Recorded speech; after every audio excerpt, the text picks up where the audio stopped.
Okay, I'm back. Whoops, gotta mute the sound here. There we go. Okay, so we're back, and we are going to do the second half of looking at the Tibetan Book of the Dead. For those of you who are seeing this as it's archived, and you haven't seen the first part, go back and watch the Tibetan Book of the Dead part. Well, there is no part one. It doesn't say part one.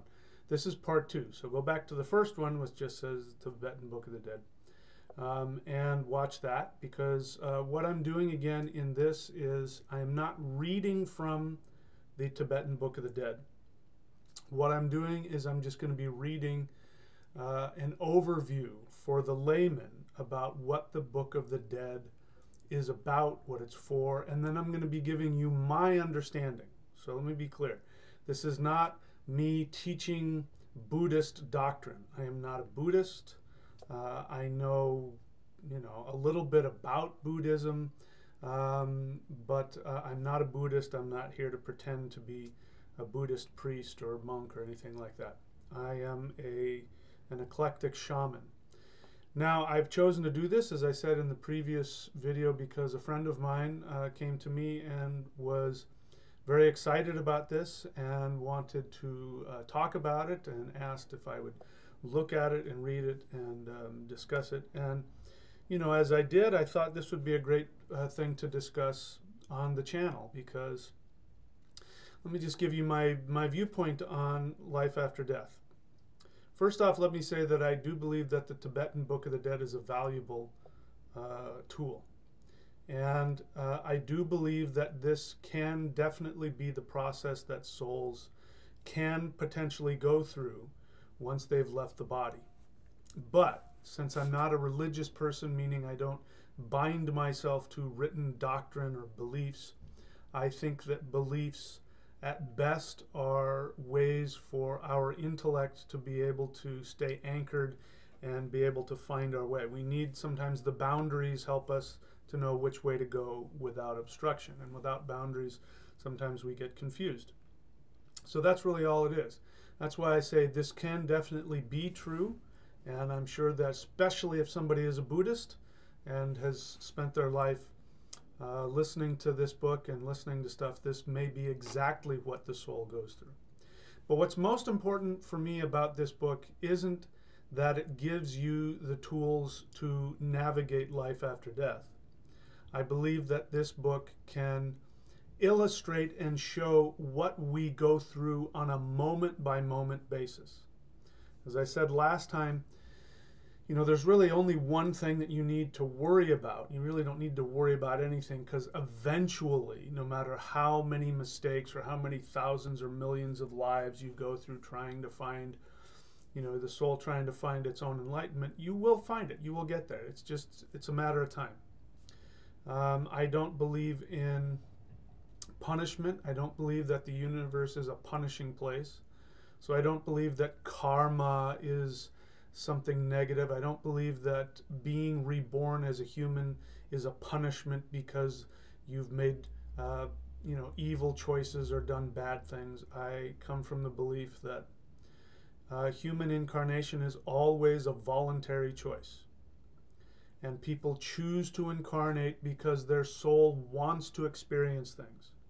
Now, the obvious first question is, well, why did that poor child who was born with no legs, how did they choose that? Or people born in, this is the big one. People always want to go to third world countries, and they don't understand how condescending that is. There are just as many people in first world countries that are born under horrific circumstances, and there are just as many people in third world countries that are born in wonderful, loving families. They may not have as much stuff as you, and some might say they're better off without it. But anyways, I digress. So people say, what about those poor babies born in third world countries with no legs, and they didn't choose to do that, they're victims? And well, my response to that is, if we only get one lifetime, then yeah, that's pretty messed up. Your one and only lifetime as a human, and you got to go through that. That's pretty messed up. But what makes sense to me is this is a school for the soul. This is a place of learning. And just like going to college, you know, I don't know, in other parts of the world, I seriously doubt it, but in my country, you know, you have to volunteer to go to college. You have to pay money to go to college. You choose to do it. You choose to put yourself through the rigors of whatever the difficulties are. You know, nowadays we have a volunteer armed forces, so everybody who goes through basic training in the armed forces is signing up saying, I want to do this. Whether they, you know, change their mind halfway through or not is a different thing, but same thing with being a human being. We choose to be here. And so, once again, I give you the question. The question is, which universe would you rather live in?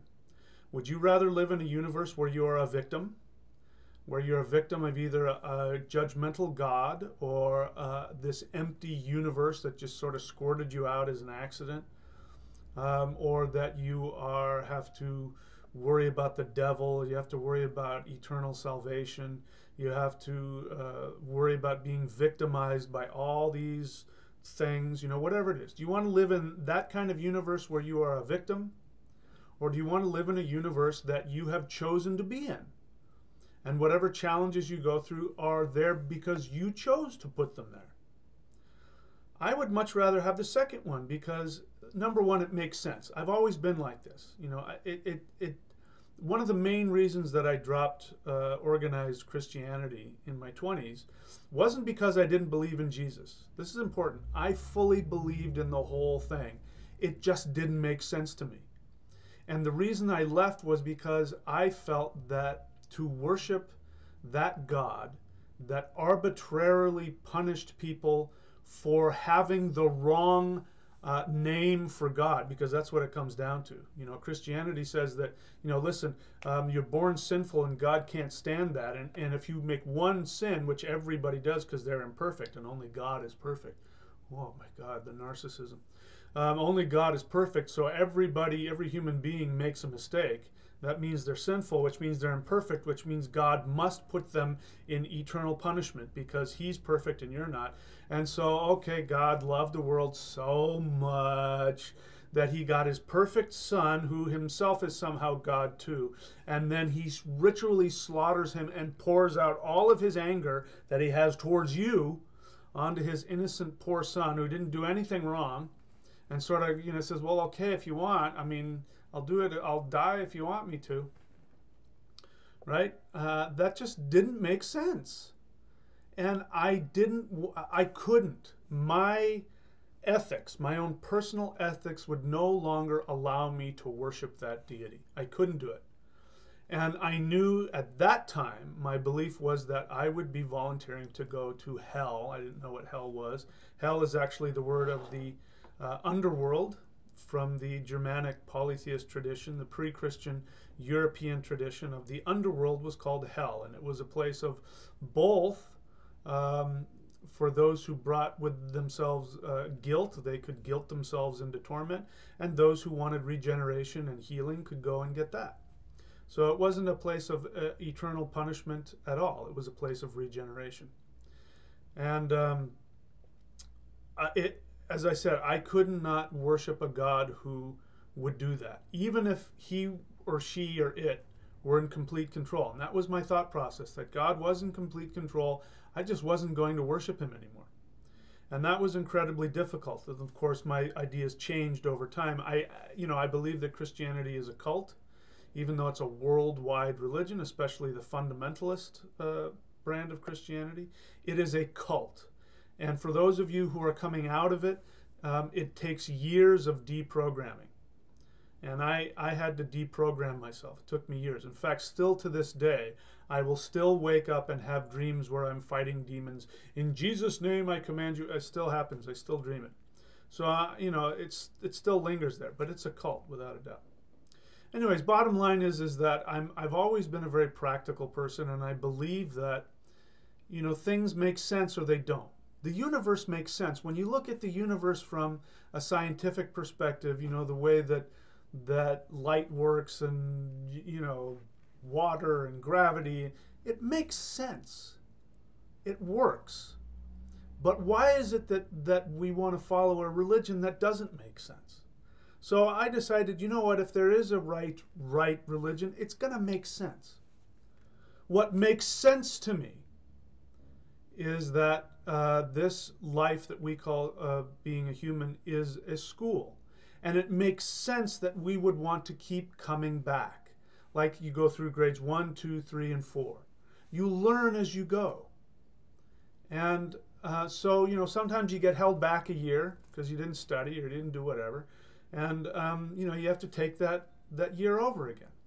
That to me is when people are going through challenges or difficulties, especially major challenges. It means that they went through their life and for whatever reason they did not follow what their soul wanted to do. So let me be clear about something else. Following your dharma, your path, your orlog, has nothing to do with being righteous or good. It has to do with having fun. Your soul wants one thing. It wants to experience itself, and the essence of the soul is joy. And so it wants to experience itself through joy. The soul has fun when it learns and it goes through challenges. Because when the soul is out of the body, it lives in bliss. Lives in eternal bliss. Everything is wonderful and everything is beautiful. And, you know, but the soul goes, listen, I need some challenges or I won't grow. And so it creates lifetimes for itself with fun challenges in it.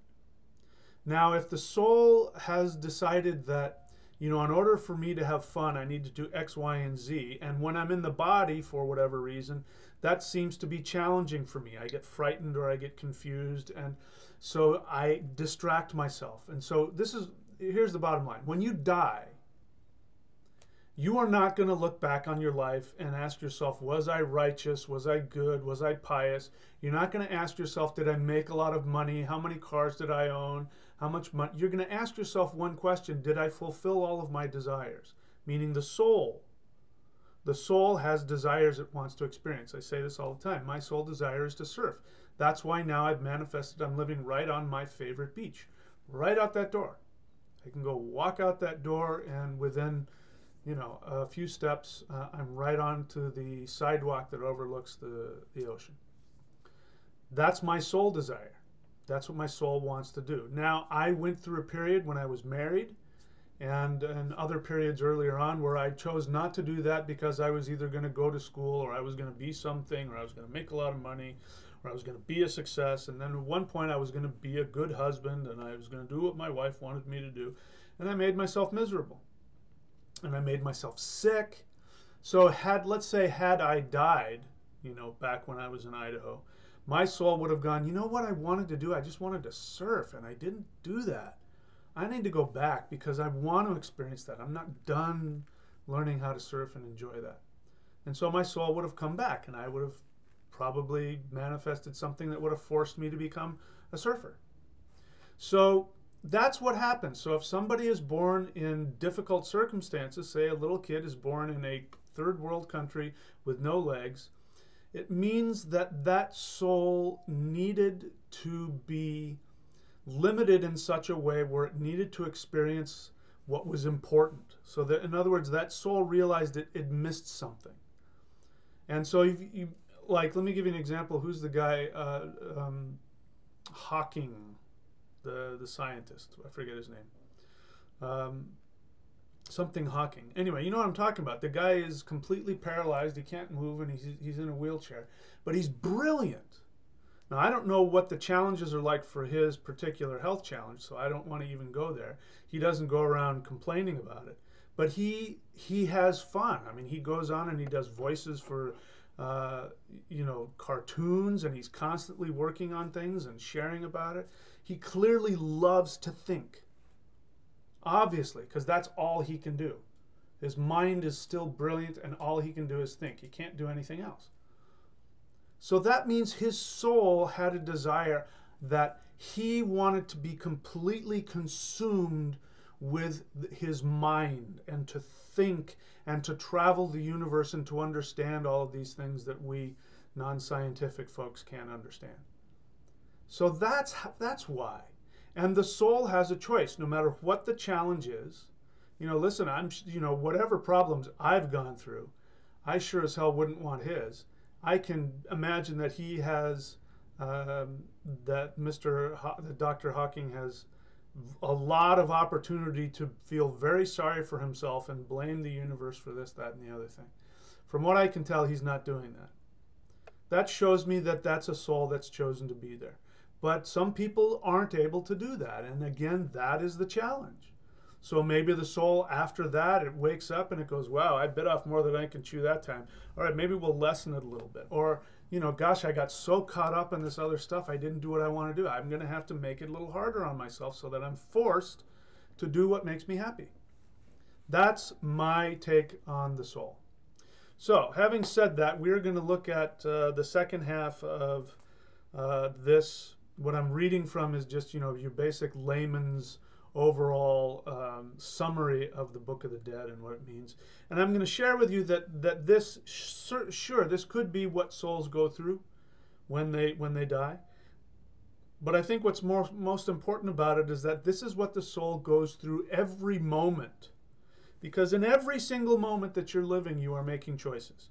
You are having feelings, you are having reactions, and you choose to react to things. You choose to indulge in beliefs. I indulge in this belief that my soul desires to go surfing. I indulge in that. It makes me happy.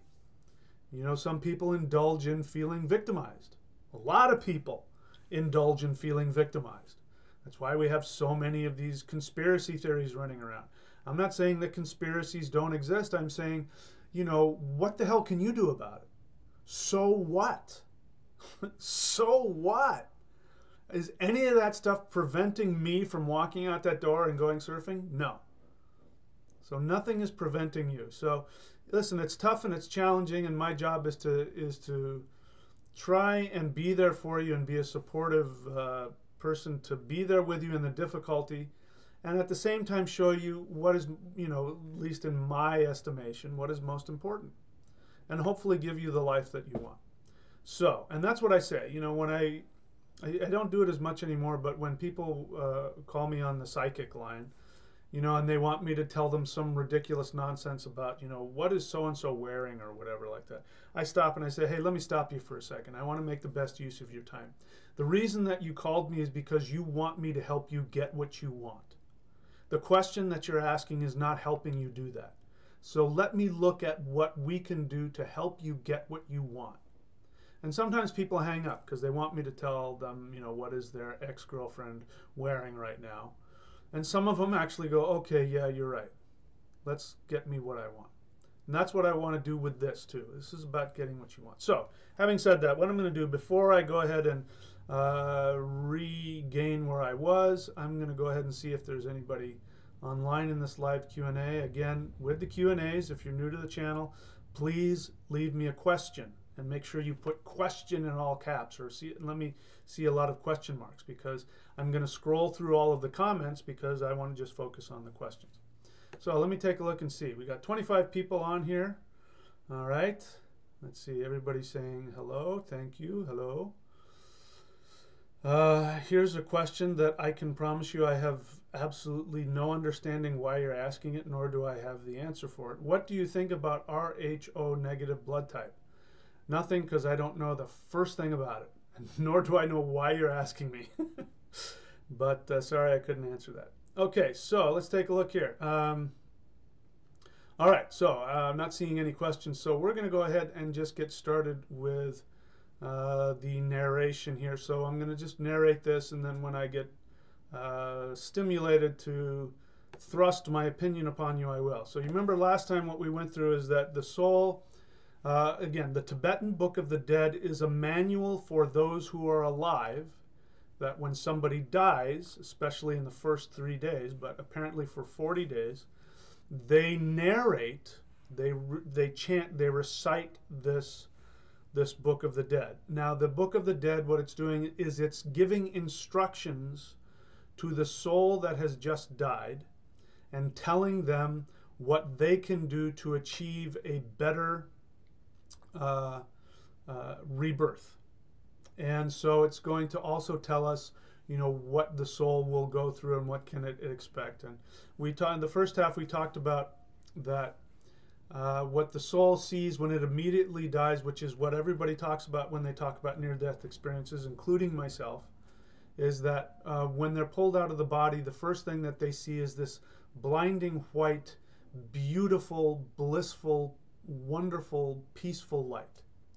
And they're drawn to this light. Now, according to this, that's the first stage. And that light that you see is pure enlightenment. And if you are able to identify with that, to see that that is who you are, then you can merge with that and then you achieve liberation.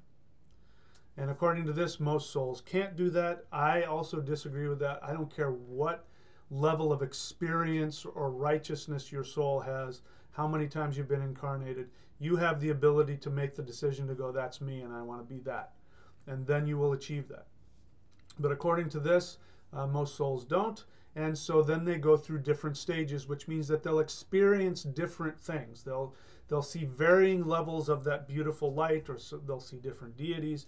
And depending on how they react to this, will determine whether they stay in that beautiful state or if they continue to go down the ladder of enlightenment until they're forced to take birth. So we talked about how we get to the second Bardo, and in there they see they see the 7 Buddhas, and they see the 6 lights of the 6 heavens. And my belief on that is that, assuming this is true, once they get to that point, they're out of their upper selves, and now they're into their chakras. So they see the 7 Buddhas, which are the 7 deities or the 7 essences of your 7 chakras. And if you can identify with one of those, then you will go, and this is me talking, not the book here, you'll go into that chakra and that will be a heaven for you. So there are different levels of heaven, which to me I think are the chakras. And I said that it only shows 6 of the lights, because you have the 7 deities and the 6 lights. And to me, it's because the 6 lights aren't the deities themselves, they're the actual location of the chakras, the heavens that are associated with them. And the reason why there's only 6 instead of 7 is because the 7th one would be what we would call torment. When you're in the total bottom part of your root chakra, that's where all of our fears, especially fears about physicality, are.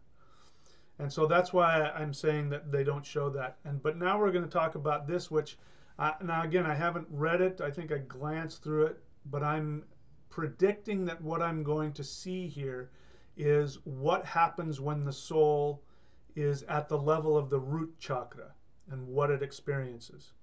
Okay, so let's go there. And again, this is something that you go through every moment. It happens instantaneously. Every time you have a thought and a feeling, you go through all of these processes instantaneously. And you either identify yourself with your greatest joy, which would be your highest self, in which case you take a path which will lead you towards more fulfillment and happiness and more awareness and freedom within the world, or you take an action based on fear or based out of other things which again are fear, whether it's anger or whether it's miserliness or confusion. All these things come from fear, which is you're afraid to follow the truth of your soul. And whenever you make a decision that takes you away from the truth of your soul, then you wrap yourself up in what we call karma, which is just simply the result of not following your true self, which is chaos and drama and illusion and pain and all that other stuff. And at any given moment, you can choose to deviate and go straight to the source. And it can be challenging, and we'll talk about that, and we'll take some time. But anyway, so I'm just giving you background. That's where I'm coming from. So now, I talked about what happens in the second Bardo and what happens through the first week. So then after the first week, it says here, in the second week of the second Bardo, the soul meets 7 legions of wrathful deities, hideous, terrifying demons who advance upon him with flame and sword, drinking blood from human skulls, threatening to wreak unmerciful torture upon him, to maim, disembowel, decapitate, and slay him.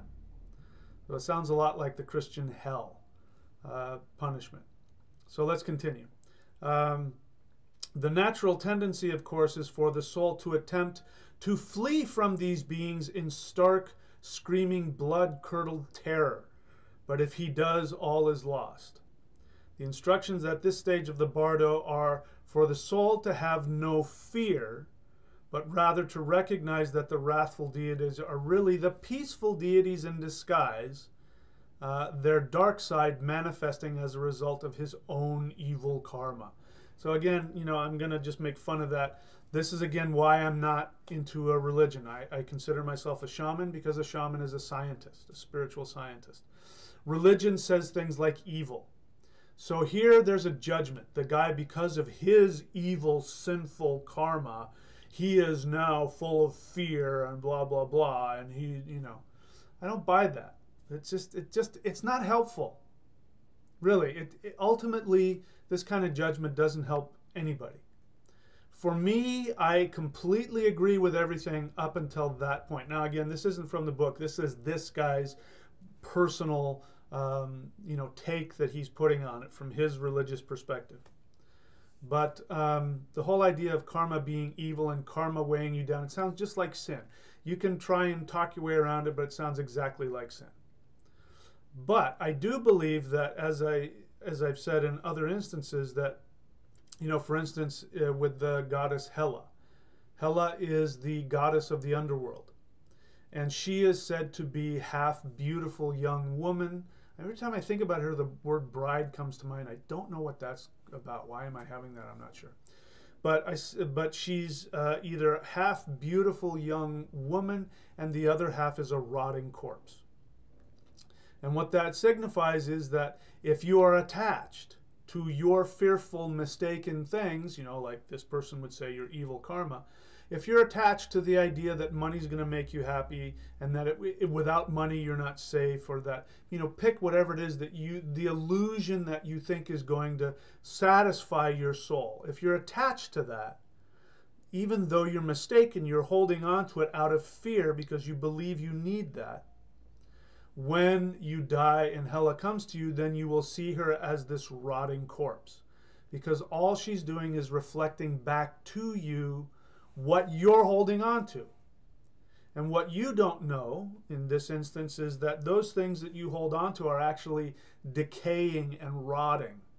They're toxic. It's like if you were to eat rotting flesh, you'd be eating a lot of unhealthy, bacteria that could make you really sick or kill you. That's what she's saying. She's just reflecting back to you that these things you're holding on to are dying, decaying like a corpse.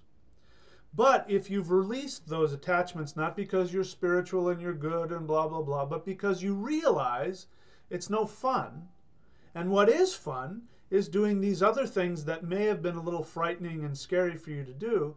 If you're in that level, then when you see her, then she's going to be this beautiful, radiant bride, this young, beautiful woman. Because that's how you're going. She's reflecting back that you are in life.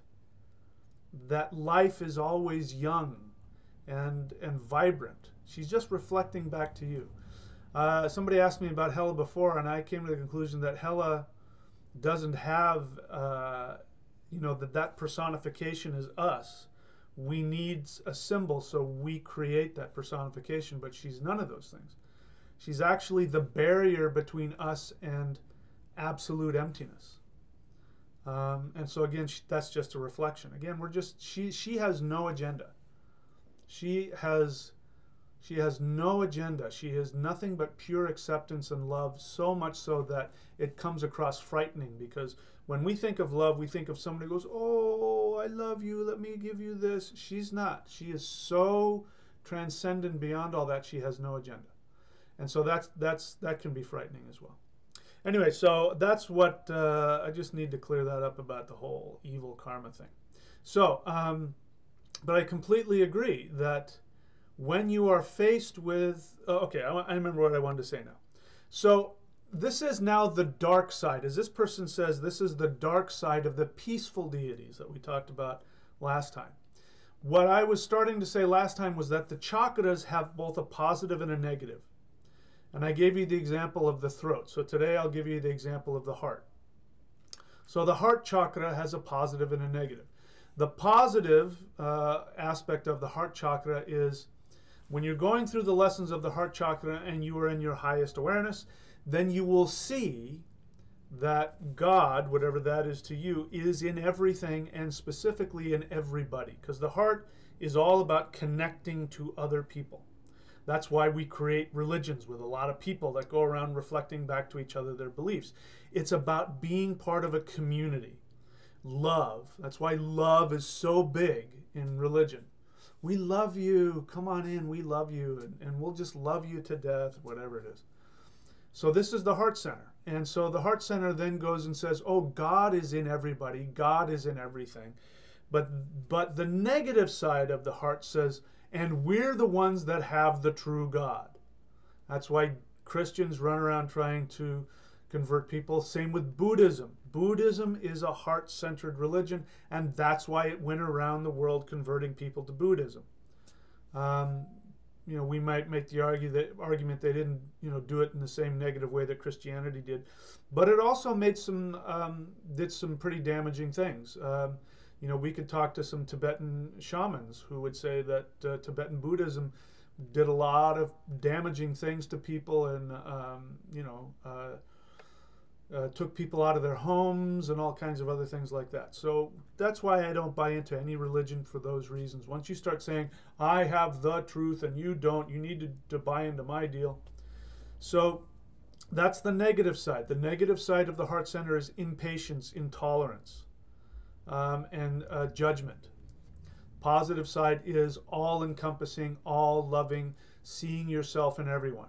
So what this person is saying here is that these wrathful deities are the shadow side of the positive 7 deities that you see the positive sides of the chakras, and whatever you're attracted to is where you end up going. Now, if you're not willing, if the soul doesn't want to go there yet and is attached, then what ends up happening is that the negative side of the chakras then appear, and they see wrathful deities, horrible deities, which are meaning that these are deities that have lessons for you.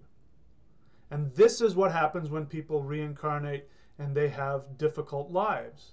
It's that they have seen this negative thing, or they're obsessed with this negative thing that is really there to teach them. So, you know, that's why I keep saying, you know, whatever your challenge is, ask yourself, first off, what can you do? And what can you learn from it?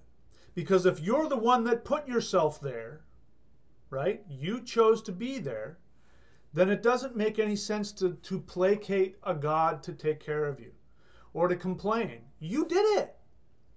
So since you did it, you must know the way out. Only you know the way out. I've already shared with you my way out, what I did. My way out was to decide, you know, when I decided to come back to California, when was it?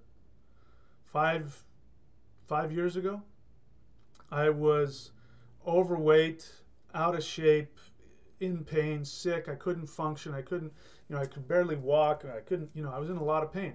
So to go out surfing here in the middle of the winter when you've got, you know, waves as high as a 2-story building coming down on you, and it's cold, and you haven't done it in 10 years, and you're, you know, you're approaching 50, that's not the smartest thing to do. But for me, that was the only thing left, because that's what I wanted. And if I was going to drown out there surfing, so be it. I was going to die doing what I wanted to do. And of course, you know, that's not what happened. I actually, all of my physical symptoms disappeared, and I got in much better health and much better shape. And so, you know, that got me out of it. But the bottom line is that had I not said to myself, I'm going to fearlessly go after what my soul wants, regardless of the fact that I had no money, I had no place to live, I had no family, I had nothing. If I had listened to all of those things and stayed in my limitation, I don't even want to think where I'd be today. So the soul goes through that. That's just what happened with me. The soul is going through that here, and so it rejects the positive deities out of some kind of fear. It rejects these positive deities of the 7 chakras, and instead the 7 chakras then reveal its dark side, which are the lessons. And then, of course, nobody likes to deal with the lessons, and so they run, fleeing in terror from there. So what it says here is the soul is told to calmly face each demon in turn and visualize it as the deity it truly is, or else as his own tutelary deity. So that is exactly what you should do in every moment. When you are faced with the choice of doing what your soul wants or doing what somebody else wants, it's going to be terrifying. Now, you may not have that experience because this is now somebody who's in the depth of their unconscious. That's what happens when you die.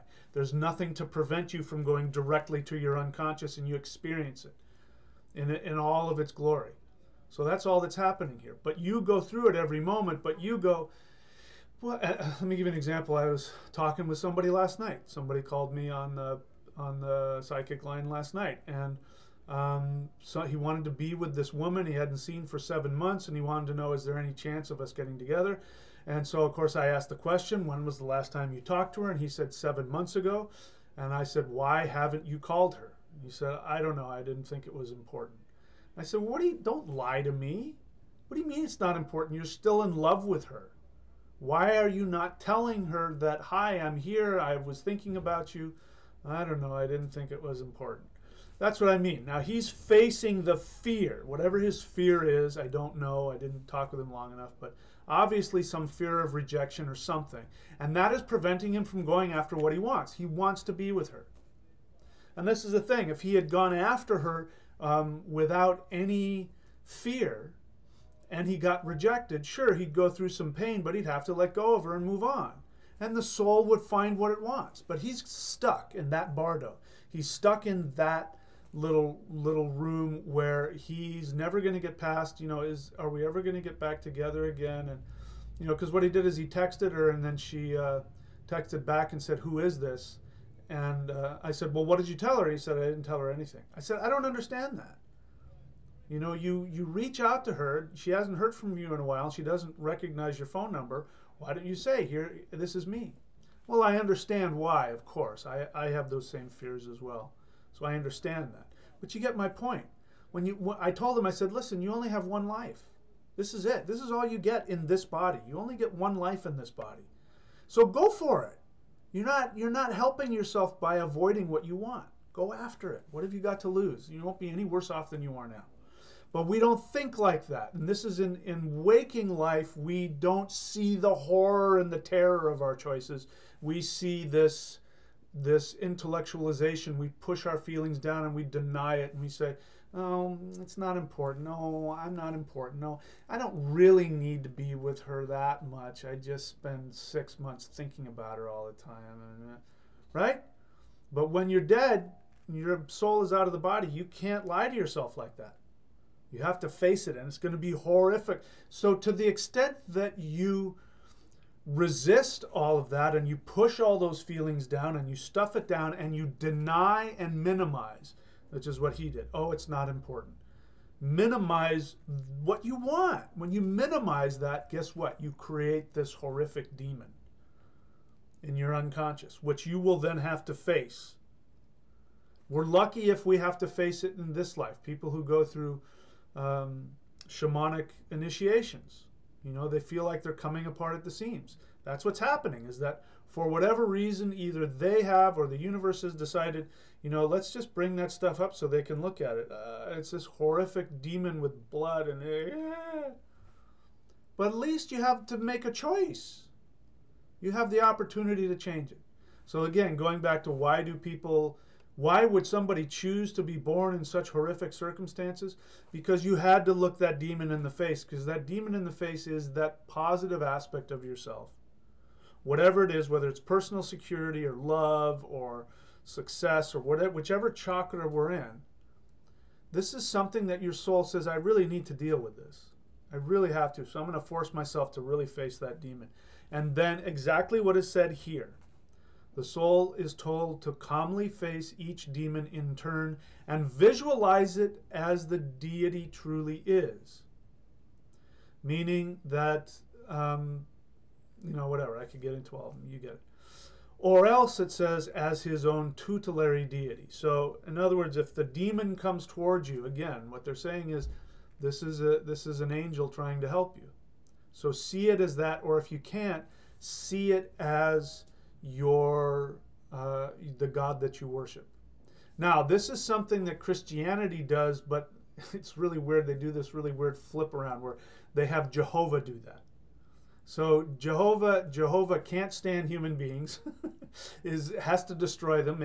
Human beings makes him furious because they're imperfect, which of course sounds like somebody who's projecting their imperfections, their insecurity.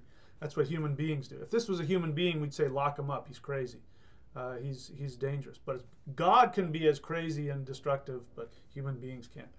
So God, Jehovah, in his insecurity, projects onto human beings his own perceived failings, and he hates that about himself, so he hates humans.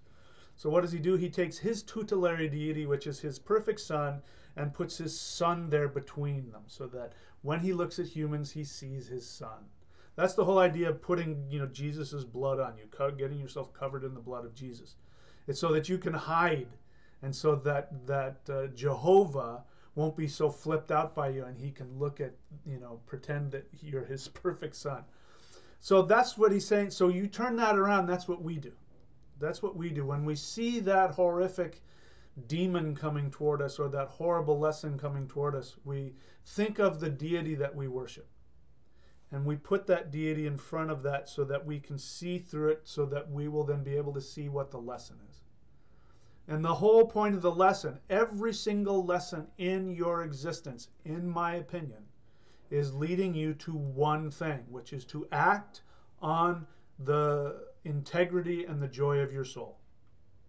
That's the point of everything. And when you can master that, you won't need to come back again. You won't even need to be human. So if you want to be immortal, or if you want to not incarnate, then fearlessly go after all the things that you want. Even if, like in the instance of David Hawking, I think that's his first name, Dr. David Hawking, he can't move. He's stuck in that wheelchair. There's only one thing he can do, which is he can think. And that clearly gives him joy. And so he is now free to follow his joy. And he's going to look back on his life, and he's not going to whine or complain about that he was a cripple. He's going to go, I was able to spend my entire life thinking about the universe and thinking about science, because that's what makes him happy, in my opinion, I think. So, all right, so soul is told to calmly face each demon in turn and visualize it as the deity truly is, or else as his own tutelary deity. If he can do this, he will merge with the being and attain the second degree of liberation. That lesser aspect of it, which is now the best he can hope for here. Again, you hear the judgment there? The lesser aspect, which is the best he can hope for. Let me just get rid of this idea that there's this immutable perfection. When we talk about enlightenment, that's what people are talking about. When people talk about, I've achieved enlightenment, what they're saying is that they no longer have any problems. Listen, you cannot be alive, you cannot be a soul and be this neutral nothing. You can't. The soul is joyful. The intensity of the soul is unbelievable. So to achieve this sort of empty state where nothing bothers you is at best a complete misunderstanding of what Buddhism is trying to teach, and or it's outright denial. And this is what modern New Age stuff, love and light, everything is, if I just focus on love and light, and these are people who are not dealing with those demons that are trying to come out and they're screaming. Those demons are your unfulfilled desires that are screaming for your attention. And the more that you distance yourself from them and try and minimize them or deny them, the more powerful and the more angry they get. So just do it. Now, if you don't want to deal with that, then the thing to do is to go after what you want. When you go after what you want, then you will be forced to deal with the fear of you're going to lose somebody's love, you're not going to fit into society, you're not going to be this, you're not going to be that. Whatever the stupid fear is that you have connected to your illusion. Okay, so the easiest way, that's why I teach that. I'm not going to teach you this big long thing and do this and do that and then work through this and then. There's only one thing you need to do, which is to make your soul happy. If you do that, everything else will take care of itself. Okay. So I guess what I was going to say here is that, so let's say if he can do this, he will merge with the being and attain the second degree of liberation. I don't have any judgment for that. That might be fun for him. That sounds like fun for me. You know, living in one of the beautiful heavens of the 7 chakras, that all sounds fun. I don't judge higher or lower as being better or worse. You know, there is no better or worse. There's just different phases of it. You know, and there's, you know, the more lower you are in the density, the more fun you can have. The higher you are, the more bliss that you can have. So what do you want? You want fun, you want bliss, you want a combination of them. So I wouldn't judge that soul because that's the best he could do. I would say that's what he wanted. Good for him. I'm glad he did that. I don't know if, let me see, is that the one I want? No, I think I want this one or maybe this one.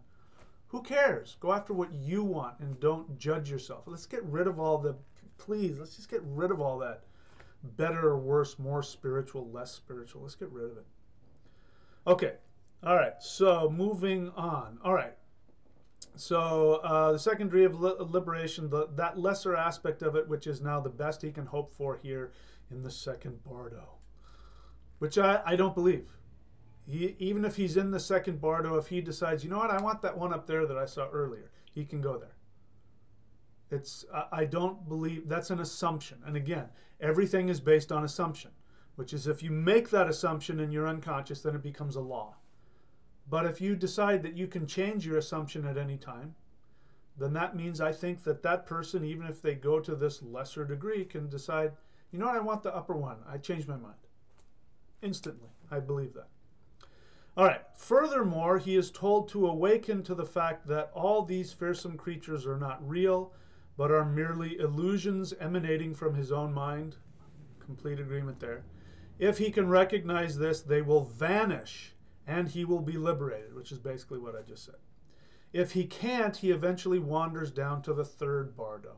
So I was wrong. It's the third Bardo, I think, was what we would consider to be the root chakra and to be hell, torment. So we'll come back to that in a second. Let's see if there are any... what happened? Am I still on? According to this, I'm still on.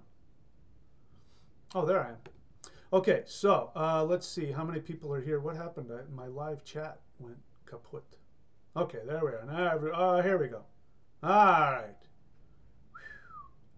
Scared myself. I had to go to another page. Wow, look at that. All kinds of stuff. All kinds of people. All right, so let's see if there are any questions here. Emerson's Coffee, Bike, and Rum Shop, because this thing called Super Chat, which if you, I don't know, she asked me to try this, so I am. So I got a little bit of a donation here, so I am going to put her at the top of the list. What role does Qigong play in this topic? That is a very good question. I'm not sure I have all the answers to that question, but here's what I will say. The reason that I do Qigong, first and foremost, is because it feels good. I really like it. It's like drinking honey. My body just soaks it up. It also gives me joy. I also find this feeling that I get this feeling of joy. I also get this feeling of objectivity, where it gives me a sense of strength and power to be able to look at my life and realize I have choices that I can make. I don't feel so bound and controlled by it. So all of that clearly is going to put me in a perspective where I'm able to take action on my soul desire. So Qigong means energy work. So it just means that you have energy. So energy is like food for the soul. When we eat, we feel satisfied, and then we can go do the work or go exercise or do whatever. If we don't have something to eat, then we're either looking for food or we don't want to move too much because it takes up too much energy. So that's the same when it comes to making decisions and taking action in our life. We need energy. We need sustenance. So Qigong will give you extra, the soul especially, give the soul extra sustenance, extra energy, so it then can be very clear about what it wants to do, and it's not afraid anymore. So it gets rid of the fear. Fear is when you don't feel satisfied, when you don't have, when you're not nurtured, when you're not fulfilled, when you're not fed. So that would be the role. Now, there are other aspects of Qigong, especially when you get into celestial Qigong. Go to qigong.thunderwizard.com for celestial Qigong. Celestial Qigong and spirit fighting, they are specifically designed to fight against negative entities. And in fact, the spirit fighting is about fighting negative entities with your bare hands. But you don't have to do that. You can do any Qigong will work, any of the Qigong that I teach, but if you do celestial Qigong or spirit fighting, then what ends up happening is that you end up facing those demons within yourself. But you have the energy to face them, which gives you the fearlessness to face them. So the specific, I know that Emerson's Bike and Rum Shop, I know you practice celestial Qigong. Specifically, what this will do is it will give you the ability to face those demons. Now, at the same time, it will also bring them up. This is the difference between taking, an easier way out and doing celestial Qigong. You want to actually fight those demons. You want to bring them up and face them and overcome them. And so with that extra energy will also come the demons. So, and of course, demons are your own creation, your own fears, your own conflicts, your own problems. You will bring them up so that you can look at them and overcome them. And again, as it said, the way that you overcome them is you see them for what they truly are. And once you see them for what they truly are, they vanish or they transform into something else. So I don't know if I answered your question, but there you go. Stephen Hawking, yes, that's his name. Rommel Blacklip, is there false light technology? Some say we should go the other way. So Rommel, you're probably new to my channel because I talk a lot about first thing you need to do in this path that I teach if you want to be successful is you need to drop all fear-based belief systems. Any belief system that says that look out for this and be afraid of that. So, the whole false light technology, meaning are there archons? Are there false beings presenting themselves as beings of light and you shouldn't listen to them? I don't believe that. If there are archons, you created them. They aren't created for you. You're not a victim. You create everything in this universe. So, that means, the idea behind that is that you can't trust anything. There's this being of light. I get this feeling of love emanating, and I feel really good, but you're telling me I shouldn't listen to that. That is exactly kind of what this is talking about. This is what's talking about is that in this text, the Tibetan Book of the Dead, is that the soul that is attached to its fears, when the true light reveals itself, they will run in terror from that light. They will be afraid of it. So no, I would say the opposite. And here's my experience. And again, as I said before, I'm practical. I'm all about experience. If you want to talk about energy and movement and spiritual powers, if I can't personally experience it, then I'm not interested. If I can, then tell me how so that I can see it and feel it for myself. So I never teach anything that I myself haven't experienced or that I can feel. I can tell you from experience that any negative entity, any demon, anything that's trying to deceive you, you will always be able to know. If you really listen, you'll know. So the idea that there's this false being of light that can completely, totally lie to you and that you won't be able to tell that they're evil is purely based out of fear. Because you are everything. That means you know everything. That means you know when something is full of crap. And if you're choosing to buy into something that's full of crap, it means because it is only reflecting back to you where your attachments are. This, by the way, this is why in the pre-Christian European religion we have Loki, as opposed to in the Christian religion you have the devil. Loki is actually a liberator, but the way he liberates is he plays mischief, which means that he will try to seduce you based on your limitations, and you have a choice. If you choose to get honest with yourself and realize that you are following your own illusions and fears, then Loki says, You passed. Go there. There's the real truth. Let me show you the secret door to the real truth. If you operate out of fear, like let's say if Loki appeared as this false being of light that was trying to seduce you, and you chose not to listen to your deepest instincts and went with, you know, whatever your fear-based belief was, then Loki would say, all right, you can stay trapped in that if you want, and you will learn the lesson. But my job here is to teach you the lesson. And it's up to you. And I'm just showing you, basically he's just saying, listen, I'm just showing you your own self-created sabotage, your self-sabotage.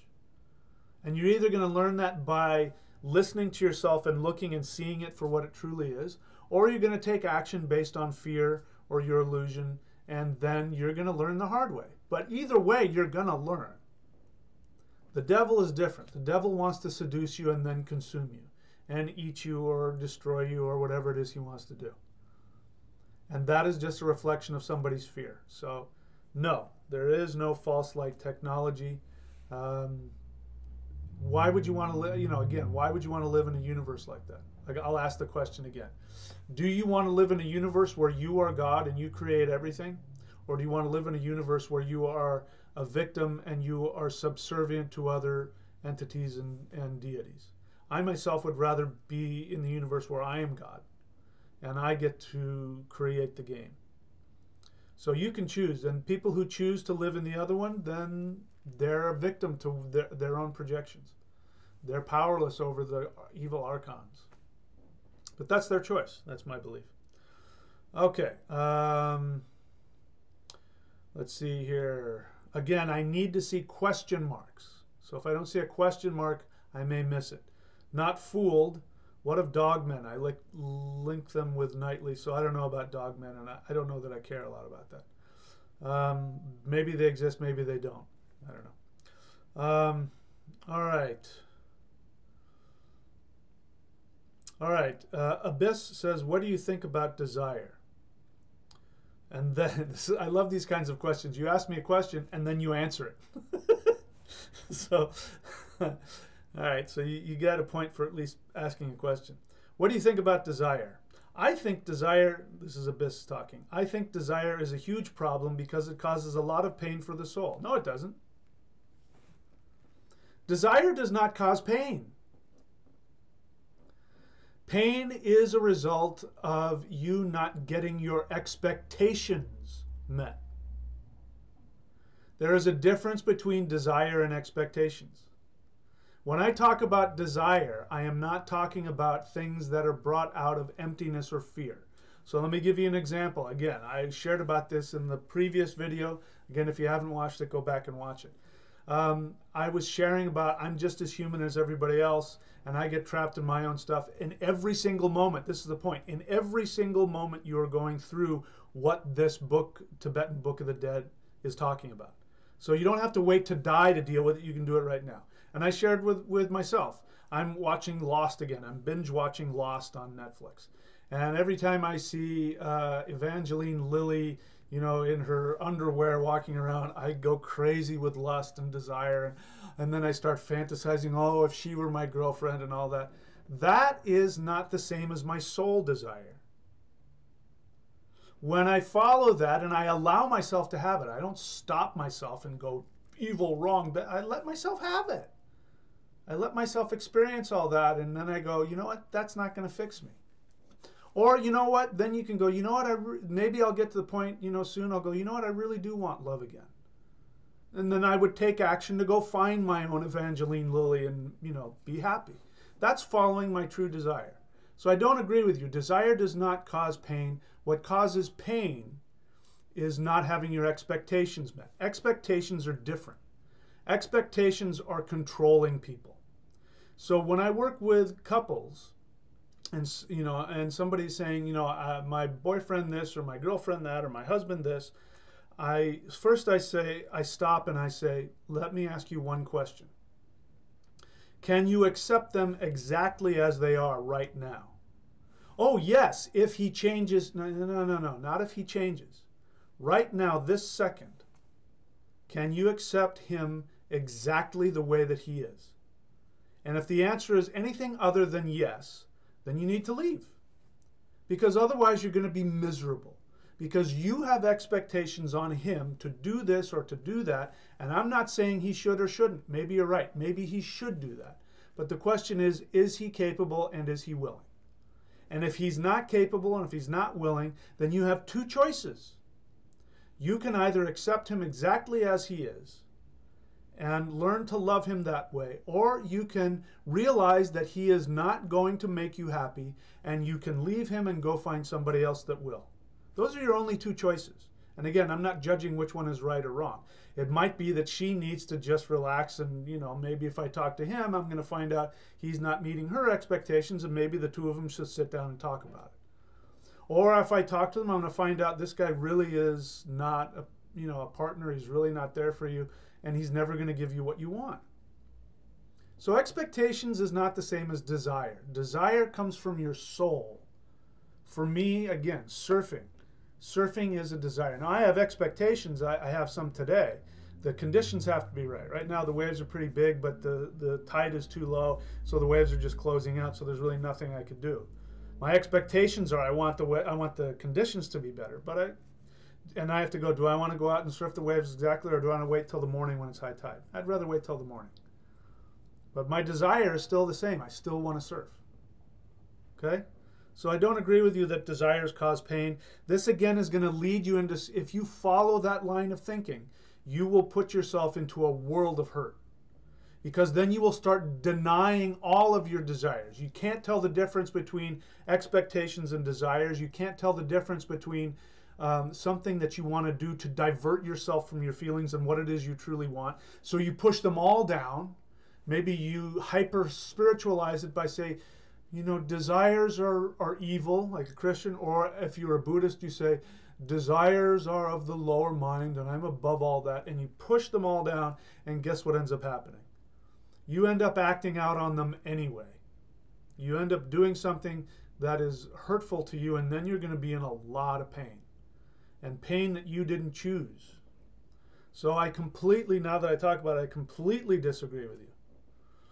The most desire, and Abyss continues, the most desires in the world hurt the inmates of this lunatic asylum called Earth. So I already know now you're a victim. You see yourself as a lunatic inside an insane asylum called Earth. So I feel for you because I've been there. And that is because I can tell you, we could go on about what it is you're not doing. We could nitpick all, but I can tell you without a doubt, I've never talked to you, and I know that if I talk to you, I'd find out there's something that your soul wants to do, and you have been denied it. You think other people are keeping you from it, but you've chosen not to do it, and you're miserable. And so as a result, you project that into your world. You're a lunatic in an asylum being controlled, and your desires are killing you, so you don't want to have any desires. What you mean is, you don't want to have any negative feelings. So you're going to push your feelings away. This is why people do drugs. This is why they drink. This is why people are violent. This is why people are into money. It's because they're trying to avoid their feelings. So I disagree with you. Again, I don't know you all that well. Maybe I've misjudged you, but based on what I've read there, I disagree with you. And I suggest that you listen to yourself and say, what is it that I truly want? And then go after it. Go be what you truly want to be. Who cares about the insane asylum? Who cares about it? Nobody's preventing you from doing what you want, but you. Okay, enough preaching. All right, so let's see here. Have you seen Thor Ragnarok film? No, I haven't. I want to soon. Okay, again, I think there's a lot of new people to the channel. Welcome, but I also recommend that you watch my videos so you know what I teach here. All right, I'm going to look for the questions here. All right, where am I? All right, so I hate when this happens. Something will happen, and then I have to keep scrolling back up to find out where I was before. All right, so how far did I go? What do I think about desires, where I was at last? All right, so looking for the questions here. Going, again, I'm just going to pass through. You guys are talking to each other, which is great. Question. No question. Nope, I don't see any more questions. You guys are talking to each other. All right. Cherie says, did I create my evil sister? I don't know if you're kidding or not, but it's a good question. If everything is my projection, then, you know, are other people just empty figments, or are they actual people too? Both is true. You created your experience of your sister. I have an evil brother. Maybe I shouldn't call him evil, but I have an older brother who I haven't talked to in I don't know how many years. I probably never will. I don't even know if he's still alive. He threatened to shoot me. He was very abusive when I was younger, all kinds of things like that. Did I create him? Yes. One way to look at it is that there are lessons. I'll tell you this, my brother's my greatest teacher, because from my perspective, he's the most miserable human I've ever known. He's very miserable, extremely unhappy, at least last time I saw him. You know, I wish him all the best. Maybe he's awakened now, maybe he's happy, I don't know. But the last time I saw him, and throughout his entire life that I knew him, he was the most miserable person I ever knew. And he had decided that I was the problem, that I caused him all of his. He literally blamed all the problems in his life on me. And so I know how he thinks, and I know the kind of decisions that he makes. I can hear him saying this or saying that, you know. And so what I do when I'm in fear is, I know, because me and my brother grew up in the same dysfunctional home, so I know that he's been programmed to think the same way that I have. So whenever I'm in fear, I ask myself, what would my brother do? And then I listen to the little voice in my head of what my brother would say. And I do the exact opposite. And sometimes it's like the scariest thing in the world, because sometimes the voice of my brother sounds like a good idea. But I know, because I've watched him. Again, I'm all about experience. I've watched him his whole life. And I hear him when he complains about this and he complains about that. But I can remember watching him continuously making decisions to sabotage himself. And so I know that he's the only one to blame for his life. Nobody did it to him. I sure as hell didn't do it to him. He did it to himself. So when I'm in fear, I ask myself, what would my brother say? And even if my brother's advice sounds really good, I do the exact opposite, because I don't want what he's got. I want the exact opposite of what he's got. So did you create your evil sister? You did. What lessons she has to teach you, I don't know. But you did create her because your soul wanted to learn that. The other way to look at it is this, is that, you know, judgment, you know, they say, you know, when you point your finger, there's 3 fingers pointing back at you. This is called projection. We create into other people what we have within us. So whatever conflicts you have in your external universe are just like a screen that you've projected your conflict onto the screen, and you have to live through it.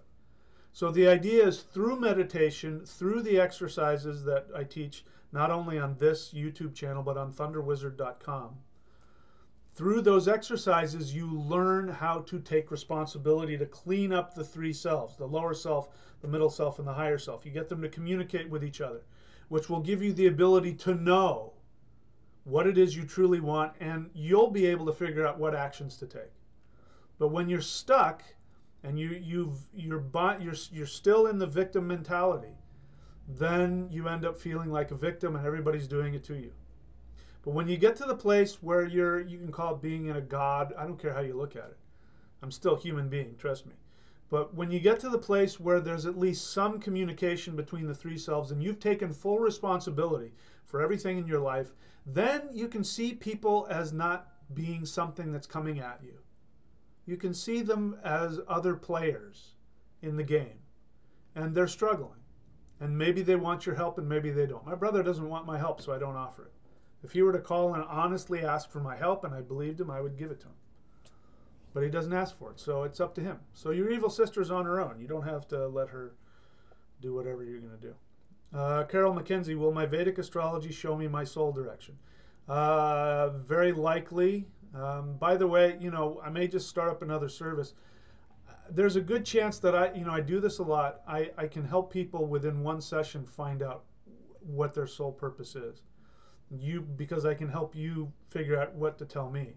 Now, how to do that might take more, but I think in at least one session I can do that. So if you want me to help you, if you're really stuck on what your soul desire is, you can go to astrology.thunderwizard.com and purchase a reading, and then email me and say, I want you to tell me what my, or not that I would tell you, I want you to help me find out what my soul desire is. And we can just have a session doing that. Okay? All right, so, all right, again, looking for the, again, people like Not Fooled. I'm great. I'm happy you have all these opinions. I'm interested in your questions. I'm not going to read your opinions, but, again, I know you guys have to talk to her. I mean, you have to talk to each other, sorry. So that's okay, too. All right, let's see. Loki has no power. Somebody just said Loki has no power in our plane. So you've already just told me that you think Loki is a demon, that you think Loki is like the devil. So I don't know where you're getting that from. Maybe you're getting that from some kind of... Loki has no power in our plane. You couldn't be more wrong. You're seeing Loki through Christian filters. He's not the devil. Loki's your best friend. Loki wants to show you the truth. And he has a tremendous power. He's got all kinds of power. In fact, he's got so much power. Guess who brings Ragnarok? Loki. Which is what? Transformation. Loki brings transformation. So, Not Fooled. Your name is Not Fooled. You have been fooled, my friend. All right. Let's see here. Where are we going? Do we use, Chris Davis says, do we use compass directions for the thunder wheel? Yes. The thunder wheel, I don't know how familiar you are with my work, but go to, you can, look at the thunder wheel and thunder shamanism on the thunderwizard.com YouTube channel, or you can learn it at thunderwizard.com. Here's the thunder wheel.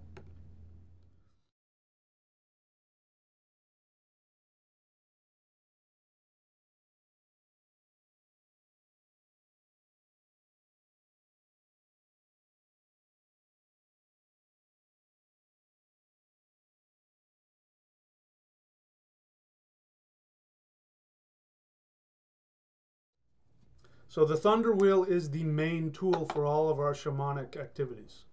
And they represent the 9 worlds. You can see the 5 elements are there, the 9 planets. It is the compass.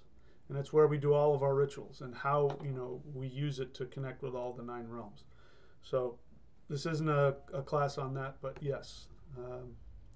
Go to thunderwizard.com if you want to learn all about how to use the thunder wheel. All right, again, looking for the questions. Just, okay, Not Fooled. How do I use shamanism to connect to all planes of existence?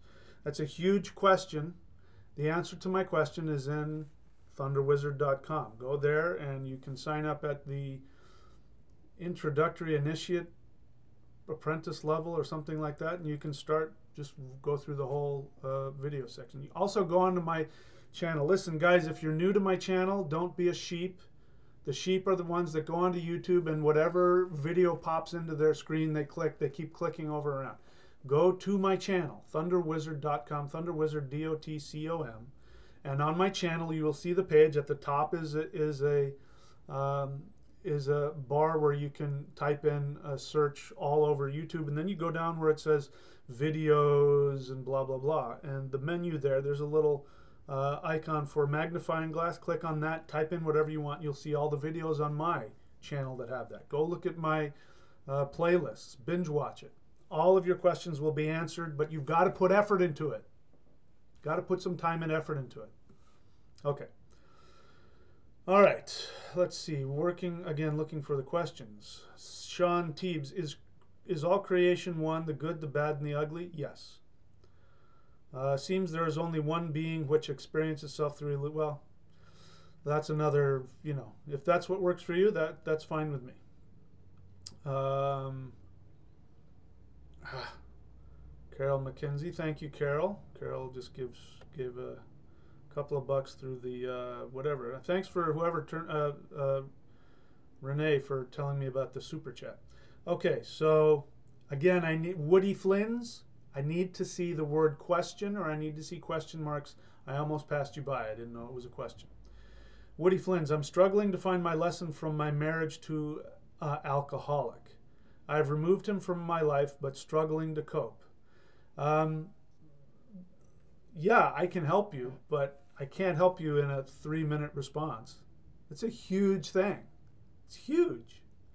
So yes, I can help you with that. You go to astrology.thunderwizard.com and purchase a reading, and then email me and say that you want my help, and we can talk. I can counsel you with that. Yeah, I can help you, but I'd have to actually talk to you and put some time into it.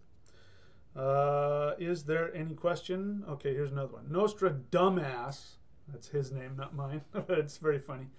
Question, will my chart tell you if I'm someone worth teaching? No. I don't, what is that? Why would you ask that? You don't feel worthy of me teaching you? Why would you think that? I'm kind of asking that seriously. You don't have to answer it. That's sad that you would ask that. Of course you're worthy. There's only, look, there's 2 things that I require. First, anyone who wants to work with me, you have to respect me and respect the teaching. That's number 1. Number 2 is you have to respect yourself. If you can do those 2 things, whoever you are worthy to be my student. You have to ask if I'm worthy to be your teacher. I think I am, but that's your decision to make. But a chart won't tell me that, because there's nobody that's not worthy, because everybody listening to me can follow those 2 rules. Even if it's difficult for you to do, you can do it. So anybody can be my student. Go to Nostra Dumbass, go to thunderwizard.com, the actual thunderwizard.com, and sign up at the $25 level. That will get you started. Okay, $25 a month. There's weekly videos, almost weekly. I missed this last week, but almost every week there's new videos, and I start from the beginning and I teach what this shamanism is from the ground up. And so, you know, I don't even know how many videos are on there now, so go do that.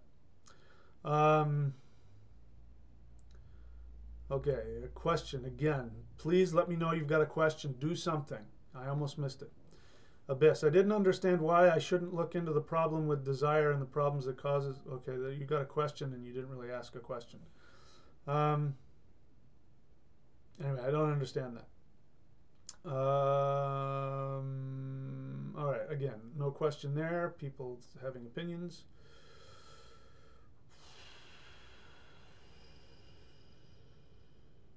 Okay, not fooled. Yeah, so not fooled. You're new to my channel. You're asking a lot of really generalized questions that, you know, I guess that's a decent question. How do the gods have their power? You know, but that's kind of that sounds really over-intellectualized. Anyway, watch my channel and watch my videos, you know, so that you know where I'm coming from. All right, so we're out of questions for the time being. So what I'm going to do is put some ads on here. The ads here are me showing you all the different ways that you can make use of my services and what keeps this going. Again, the best way to support this channel is to go to thunderwizard.com, the website, and sign up as a $25 a month initiate. Even if, you know, if you want to work with me or not, that's the best way. But here are the other things that I do as well. So we're going to do the introduction again because I like it. So I'll be back in a couple of minutes.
Alrighty, so we're back now. I plan to go back and do some more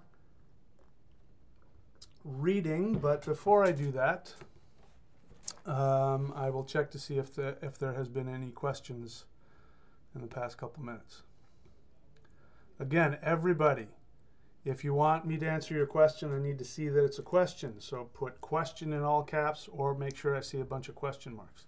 Because Cherie, oh no, that's not a question, that's a statement. All right, here's a question. Sean Teebs, is our higher self our future self? It's a good question. I'm not sure I have a definitive answer for that. I think that it is definitely helpful if we decide to see our higher self as our future self. In fact, I think that's probably the best way to go. Even if the higher self is not actually us, it represents the symbol of our future self. So let's talk about a little shamanism here. We've got 3 selves. You are not one person, you are actually a community. If you're living in the physical body, you're a community.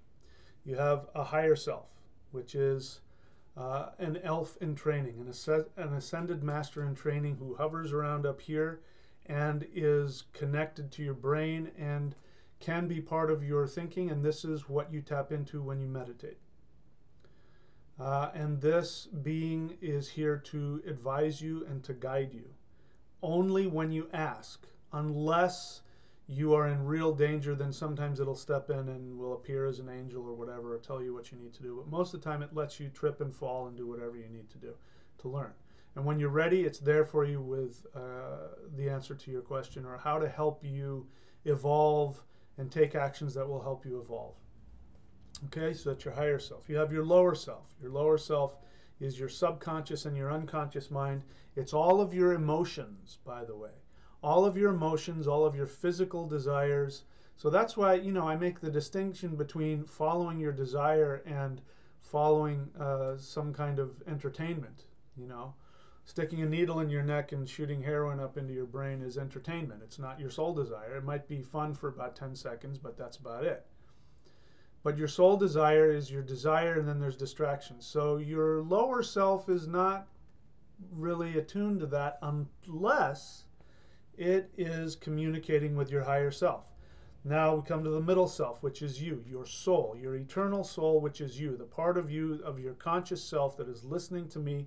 That is your soul. Your soul is steering the ship. Okay?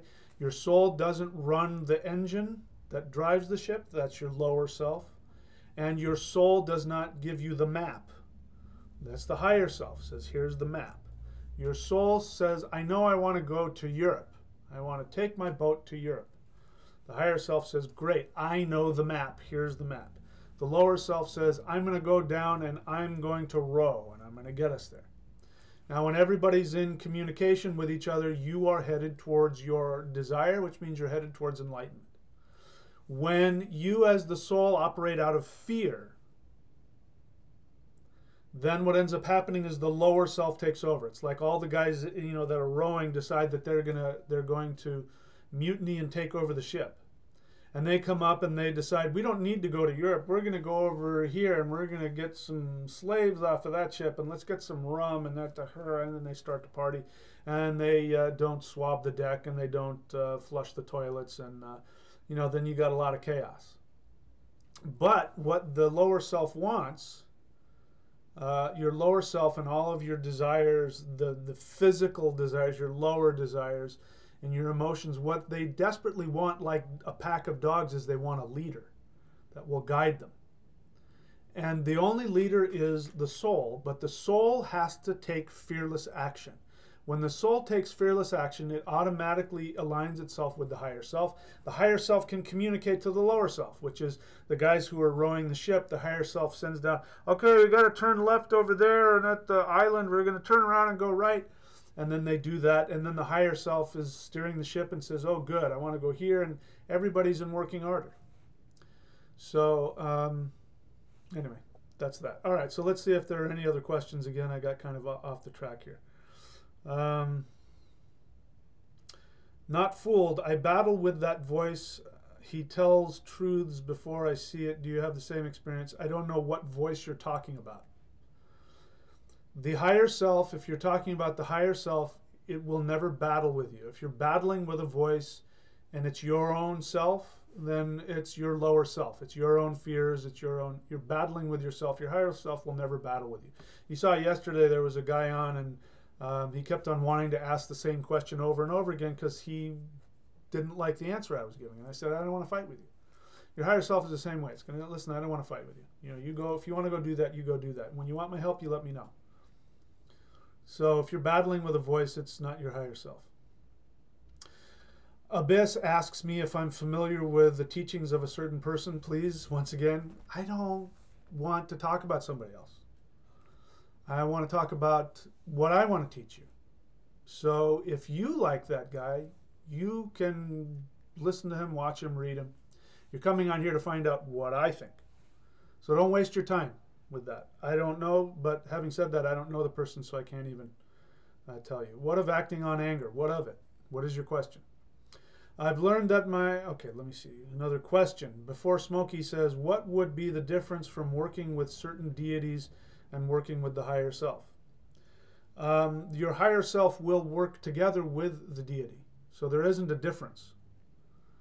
You know, that's like saying, you know, your higher self, the guy who's got the map, and you're telling him to go call the guy in Europe to find out what the weather's like. You know, he's going to get on his... There's no difference. That's part of the same thing. So your higher self is always with you. A deity is a certain vibrational, whatever you want to look at it. I don't care how you look at a deity. It's something that you, the three of you, have decided to work with, and you take on, you follow that, and all that kind of stuff. So there's not a difference. It's just, it's not an either or. It's an and. I'm listening to my higher self, and I'm worshiping such and such deity. Okay, let's see. Question. Thank you for putting that so I know it's a question. Do you think the lower self-based desires are necessarily aligned with the higher purpose? So I kind of answered that. The lower self is the lower self. It's like you've got a pack of dogs. Are the desires of your pack of dogs, are they always aligned? No, sometimes they want to go chase the neighbor's cat. Sometimes they want to go kill the rabbit that's running around. Sometimes they want to poop on the floor. So, you know, they're not in and of themselves necessarily aligned. You have to discipline them. This is what ritual is all about. This is why when you get a reading from me, the bottom line is I say, here is your ritual. I tell you what direction to face, what mantra to chant, what element to use, because that in your chart tells me how your unconscious mind needs to be disciplined and what it wants. Discipline is everything. You know, I know YouTube. A lot of guys are sitting at home smoking weed and they just want to get on YouTube and let's go to this channel and let's ask this guy some question. And what about this? And what about the high, right? No discipline there. It's fun, but it's not going to get you anywhere. You're just going in circles. Discipline is everything. That's why I said yesterday, I'm glad that I want people coming on my channel. I want as many people to come on my channel as can handle it. But if you want to get something from what I'm teaching you, you got to read the books. You got to watch the DVDs. You got to take the course. You've got to do something, even if it's the free stuff on my channel, which there are tons of things on there. If you just take the Qigong or the elf ritual or something and do it. This is a program of action. You got to do something with what I teach you. Sitting around talking about all this stuff is great, but that's what you do after you've taken the action. That's the discipline part. Discipline will get your pack of dogs in order. Now let me tell you something. Once you've got your lower self, your pack of dogs, and they're lined up and they're all leashed up, and you've got it hooked up to your sled, anything is possible. You want to have power, you can have power. You want to have love, you can have love. You want to be successful, you want to be happy. All of those things can happen if you have your pack lined up and well-fed and ready to go. That is discipline. Discipline is what gets it all together. So action is necessary for that. All right, let's see. What about other chakras, throat, solar? I talk about that again. Go onto my channel. Go down to where the menu is, where it says videos and blah, blah, blah, and click on the little magnifying glass and type in chakras, and you'll see all of my playlists and all of my videos on chakras. Put time into watching my channel, people. There's a lot of videos on there going to waste. Okay. Sean Teebs, eventually we become higher selves, hiding other souls. We don't hide other souls, but yes, that is what we are eventually going to be. We will move from this to this. And then once we move to this, then we move to that. In my belief, that's what I think happens. Guiding other souls, yes. Guiding other souls. Thank you, Sean. Yes, absolutely. I think that is one possibility. Maybe that's not the only possibility. Perhaps there's other places. Maybe we go to Valhalla. Maybe we, you know, who knows what we do. But I think that being a higher self is one option for those souls who are destined to become ascended masters. I think that's part of the training, in my opinion. I can't prove it.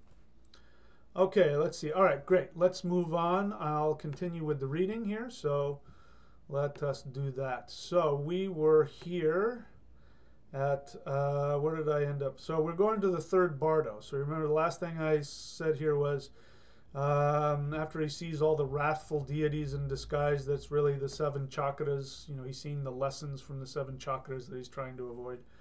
If he can awaken to the fact that these creatures are his own manifestation of his fears, then he can achieve the secondary level of liberation, which to me sounds just as fun as the upper one. But if he can't do that, meaning he's unable to get past his fear, it's all about getting past your fear, everything. If he's unable to do that, then he goes to the third Bardo. So let's find out what that is.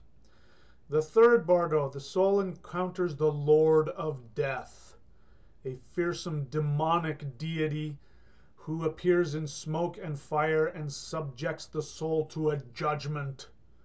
If the dead person protests that he has done no evil, the Lord of Death holds up before him the mirror of karma, wherein every good and evil act is vividly reflected, in quotes it says there. So apparently that came out of the text.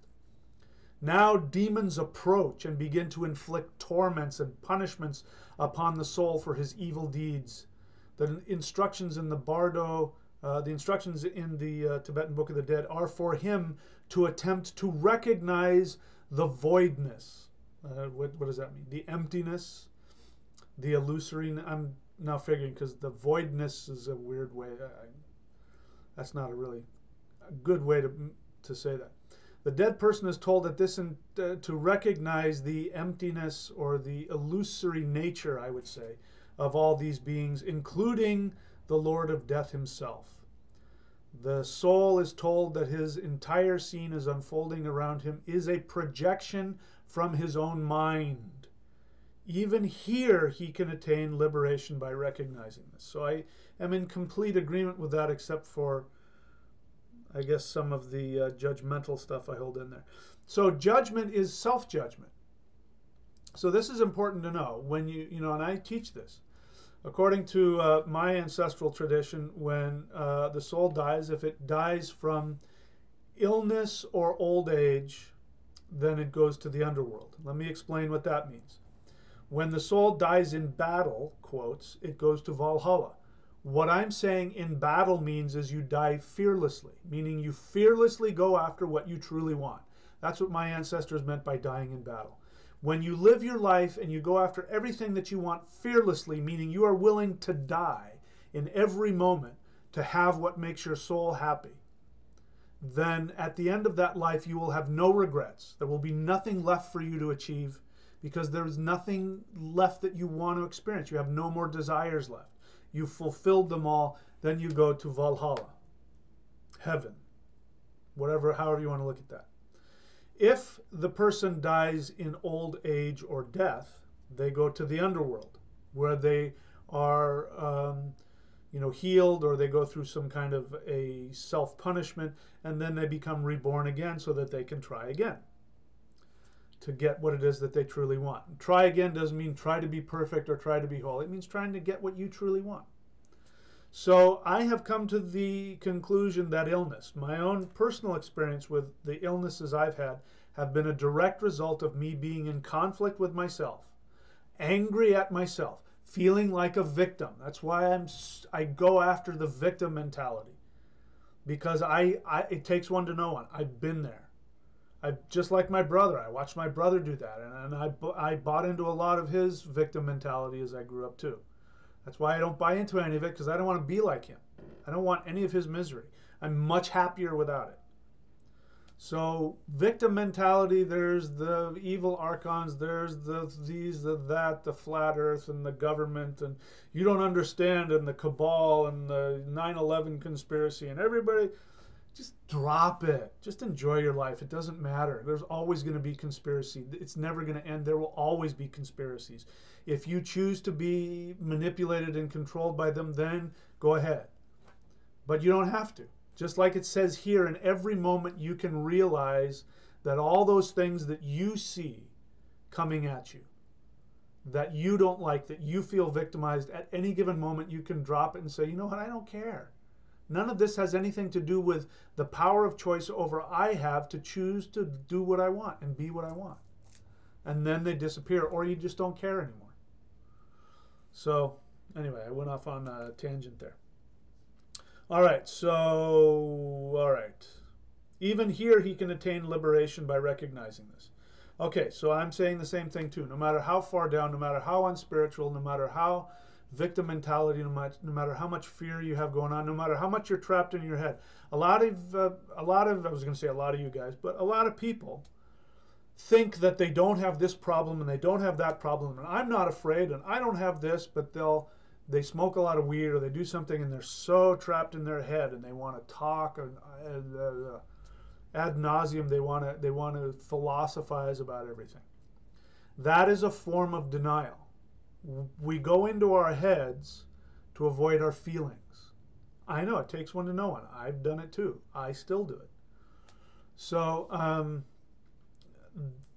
you don't have to feel all screwed up to still be wrapped up in all that. Anyway, I don't know where I'm going with that, so I'll stop. All right, now, after it says, even here he can attain liberation by recognizing this, that it's all an illusion. And then the next paragraph, the soul who is still not liberated after the judgment, which is again, after judging yourself, if you haven't realized that your judgment is your own self-directed projection. If you haven't realized that, then according to this, now he will be drawn remorselessly toward rebirth. I don't agree with that. The assumption here is that the soul does not want to be reborn, and that people who are reborn as humans are people who are too fearful or too stupid or too sinful to see that they are everything. And then being reborn is this thing they have to go through. It's a punishment. I completely, categorically, totally disagree with that statement. That is religious fear. There is nothing helpful in that assumption. I believe wholeheartedly that we choose to do everything we want to do. If we are reborn, it's because we chose to do it. And we chose to do it because we wanted to do it, because we thought, our souls thought it would be fun. Now again, here's the difference between real life and the life of the soul. The life of the soul is like us when we're walking around, and the life of the human is like a video game. When you're playing a video game, especially like the shoot 'em up video games, right? And let's go to the arcade. You've got a quarter. I'm an old guy. We used to use quarters. I don't know what they do now. You stick your quarter in, you get 5 guys, and you go up against the whatever it is that you're playing. Now, in the middle of that, you cuss and you scream, you lose the guy, damn it, you slam the floor, you get back into it, and you've got 1 guy left, right? And you're about to finish the game. You're about to get to the last level, and boom, you get shot down or whatever it is, and game over. Beep, beep, beep, beep. Then you yell and scream, and you stamp your foot, and you cuss, and then you take a breath, and you go, man, all right, let's do that again. I'm going to get it this time. I'm going to get it this time. And then what happens? You're in it, and you take it all seriously again. That's what happens when you're in the body. You take it all very seriously. That's why it feels like it's killing you. That's why you feel it's horrible. That's why you feel like you're a victim. You're supposed to, because if there wasn't any challenge, you wouldn't take it seriously. And so the key to the game, winning this video game, is always act out of fearlessness. Even if you feel afraid, identify what it is you truly want, take action toward it regardless, and you will begin to win. And you'll be happier. The whole point of this is to be happy. That's like when people call me, you know, for when I do the psychic line, and if they're going down some, you know, some dead end, I stop them and I say, hey, listen, the reason why you called me is because you want me to help you get what you want. So let me do that for you. You have to know what it is that you want. Forget about all the rest of it. Forget about being righteous. Forget about being good. Forget about being rich. Forget about being enlightened. Forget about being responsible. Forget about all that crap. Just go after what is truly fun for you. And then you have to figure out the difference between entertainment, you know, slamming drugs in your neck, or following your true soul desire. You get to learn the difference between trying to avoid your feelings either by outright entertainment or by minimizing or denying your feelings and saying your feelings aren't important, or you're not really all that mad, because being mad is bad, being sad is bad, all these feelings are bad. True spiritual people are feeling love all the time. No, they're not. Truly spiritual people are people who have all their feelings all the time. They feel their sadness, they feel their grief, they feel their anger, they feel their frustration, they feel their fear, they feel their hopelessness, they feel victimized. It's okay with me if you say to me, I'm feeling victimized by the archons. I won't say a word. I won't mention anything. I will let you have your feeling. If you want to tell me that archons are making you, then I'm going to argue with you. But I'm never going to argue with you about your feelings. You know, that's one thing I've learned. You know, there's, you know, if and when I ever date again, one of the things I do is I let who I'm dating have their feelings. And I encourage them to come to me and say, you know, I'm really mad at you today because this and that. I will hug them for doing that. Now, if they act on it and they call me an a-hole and they throw a cup at me, that's different. But, you know, having your feelings is the most spiritual thing you can do. Second to following your true soul desire. Okay. All right. So now, again, so I don't agree with this statement, but let's continue. The soul who is still not liberated after the judgment will now be drawn remorselessly toward rebirth. Oh, no. The lights of the 6 lokas, the 6 heavens, will dawn again. Into one of these worlds, the soul must be born. So here again, this sounds pretty good. They're going to go into one of the levels, the top 6 levels of the chakras. That's what this is saying. You're going to move into one of the lessons of the chakras. And the light of the one he is destined for will shine more brightly than the others. The soul is still experiencing the frightening apparitions and sufferings of the 3rd Bardo, and he feels that he will do anything to escape from this condition.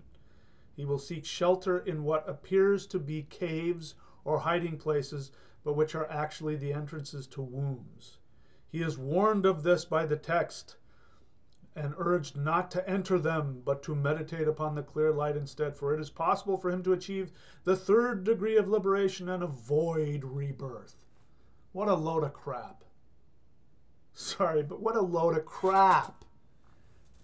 You know, here's why I get upset about this. It is such a privilege to be born human. It is such an intense privilege to be born human and have the opportunity to learn and grow. To minimize it like this, like it is something only for the fearful and stupid. That every time you're reborn, you have to feel like you have this weight of guilt and stupidity and karma. I think that's an injustice. And I think people who believe that, all that does is it puts you in a victim mentality. There's no way you can see that and not go, man, why did I do this again? If I had been smarter, I wouldn't have been reborn. I just don't buy it at all. This is a school that we are happy to be here. You know, souls that aren't worthy don't get the opportunity to become human. Our ancestors, my ancestors, called human beings Mon, which means 2 things. It means moon and it means mind. And it means that among all of the other animals and beings on this planet, we have this thing called mind. Not intellect, but mind. And mind was originally called moon. Mon meant both moon and mind and human being. And what does the moon do? The moon reflects the pure light of the sun. What is the sun? The sun is the soul. It means that by being a human being, you are as close as you can be to being pure spirit in physical form. This is the highest evolution you can be and still be in a meat bag. You are man. And that was both not just men, but men and women. Men and women were divine mind. We are divine mind. So to turn it into something like this, that's why it angers me. It frustrates, it saddens me. It's very sad to go through life thinking that way. It's such a privilege. It's such a privilege. And if you can realize that, then all of the stuff, it won't take away a lot of the pain, the frustration, the anger, but it will give you the instinct to move past that. I wish I knew the video of it. There was a video that was going around on Facebook of some guy who was a paratrooper who couldn't walk without crutches. And he made the decision, even though all of the doctors told him he could never walk again. He decided that he was going to do that, and he was looking for a yoga teacher. No yoga teacher would take him, and finally one guy took him. And it shows him, you know, going through and healing himself. And I remember the first time I watched it thinking, oh, good for him, thinking maybe he'll be able to walk with a limp or something. By the end of that video, he was running. He had lost like 150 pounds, and he was running. And I wept. I couldn't believe it. Because that's what he wanted. His soul wanted that. He wanted to do that. He went after it. And he got it. So I don't care how miserable you think you are. Do something about it. Because you only get a chance to be this person once. You get to come back, but this person, me, Michael William Denney, I only get to be this person one time. I only get this avatar one time. I want to make the most of it. All right. So let's continue. I'll probably get upset, but here's the last of it.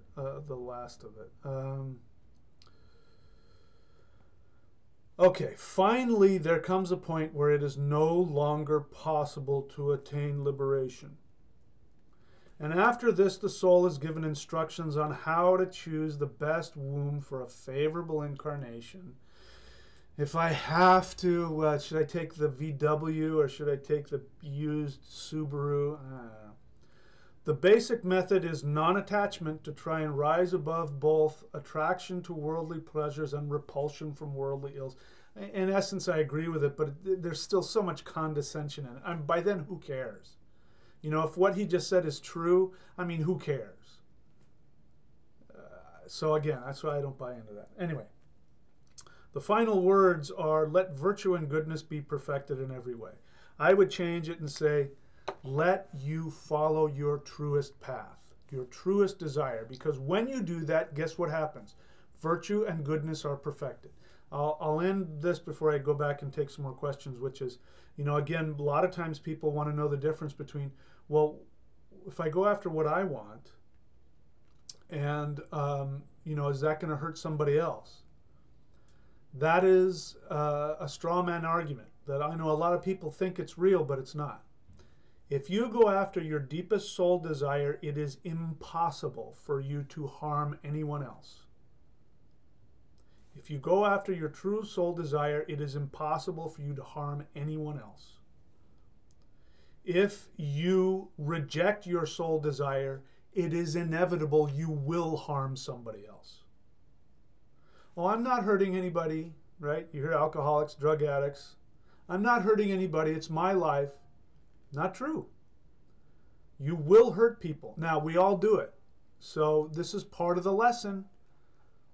But every time you divert yourself from your true soul desire, you will, without doubt, cause harm to other people, even if it's just because you've changed the vibration and more people are pulled down by that.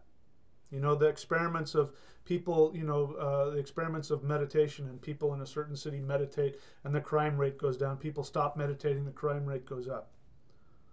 Meditation is going to get you in contact with your soul, and your soul will tell you what it is that makes you happy. When you follow what it is that makes you happy, the vibration affects other people, and other people have that much easier of a time listening to their own soul. Okay? So that's what it's all about. All right, those are my thoughts about all of that. Now, I'll check and see if there are any questions. All right, so let's see here. So I have to scroll back up and see, okay, there's that. Okay, so that's where I was. Here's a question. How important is truth to you and following truth in your teaching? I don't understand the question. I don't get that. Are you saying that it's important for me to lie? I don't understand that question. To the best of my knowledge, I'm telling you the truth. I'm definitely telling you the truth of my experience, which is really all I have. Look, the only thing that we all have is our experience. We don't have anything else. Even if I'm, religious people and read the Bible says blah, blah, blah, if you don't have any personal experience, then you're just talking. Nothing wrong with it. But true teaching comes from your experience. You can only teach from your experience. To the best of my knowledge, to the best of my ability, I am being truthful with you about my opinions and my experiences, and that's what I teach. Okay. Cherie, question. Can you feel the frequency of your heart when it rises? And can you sustain that higher frequency for an extended period of time? I don't know what you're asking. There's an assumption there that there's this frequency, there's a higher frequency of the heart. Again, I don't know where this is coming from. It sounds like some kind of pseudo-religious thing. Forgive me for making fun of you. It's not my intent, but it sounds like when you get to the higher level of your heart, then you can stay there. It's not, listen, it's not that hard. The higher level of your heart is following your desire. What makes you happy? Go do it. That's it. Forget about the higher level and the lower level. Forget about all that crap. You're either going after what you want or you're not. You're either acting out of fear or you're acting out of fearlessness. Those are the two choices that you have. Whatever feelings you have are really kind of irrelevant. I do all kinds of energy work, so I can go out and do energy exercises and get all kinds of crazy feelings in my body and all different areas of my 3 dantians and my chakras. Nothing wrong with that, and those are tools, but they're ultimately meaningless, which is why I focus so much. If you were to talk to me probably 20 years ago, I would have been focused totally on how to open up the 3 dantians, because that's what was most important to me then. But now what's most important to me is enjoying my life and having fun and using all that spirituality to help me achieve that. So to answer your question, I don't know if I can feel that, and how do I sustain that? That sounds kind of intellectual. The only thing I'm interested in is what makes me happy and what do I want to do. That's it. Okay, so I hope I answered your question, and forgive me if I didn't. Let's see here. Looking for the questions. Again, more that you can make me see the question, the easier it is for me. Michael Johnson, what's the difference between being chosen to go to Odin's Hall or Freyja's Hall, since Freyja gets first pick?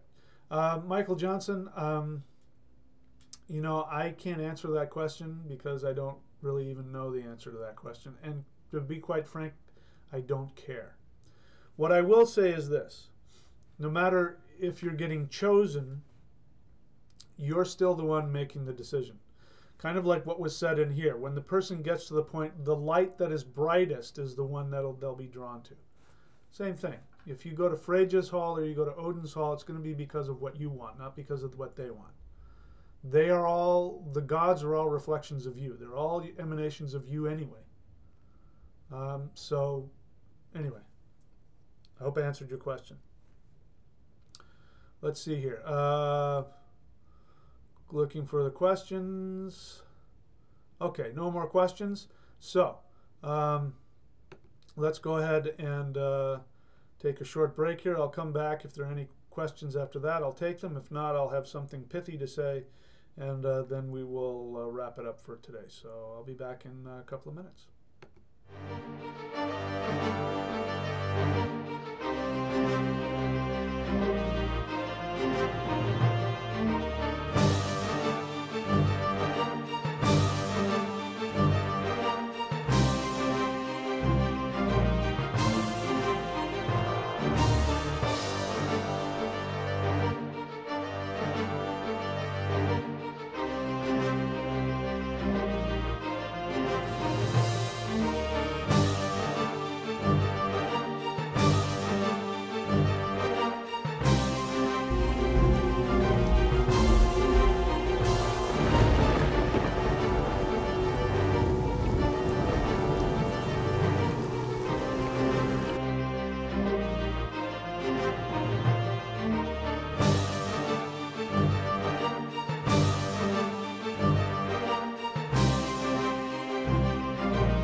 Okie dokie. So let's see if there's, whoops, I gotta mute it.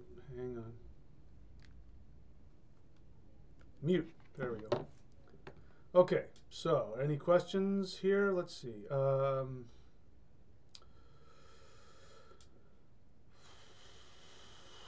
Just scrolling through all the statements to get to the question. Alicia Cole, question mark. Thank you, Alicia, for letting me see your question.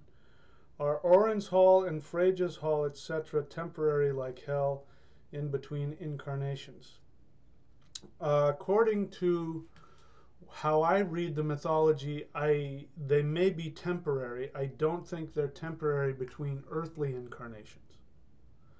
So I think if you've gotten to the place where you have made it to Odin's Hall or Freja's Hall, I think that you are done with being a human. And you're ready to move on to another phase of existence, what other religions would call enlightenment. Again, enlightenment has the assumption that it's sort of an end state where nothing else happens. That sounds really boring and stale to me, and I don't believe that's the case. I think that the soul is continuously evolving, because since the soul wants to have fun, I think it continues to create other realms where it can learn and grow and experience and have fun. So Odin's Hall and Freja's Hall may be temporary, but I don't think they're the end. And if we take, again, if we're just talking about Nordic mythology, then we have Ragnarok, which is where Loki and the armies of Surt and the giants and all that, they come to destroy the universe, which is Loki comes to bring transformation, which means that, and then we read afterwards, you know, the gods are if they're killed, they evolve to the next level, and there's a new heaven and a new earth, which is at another level.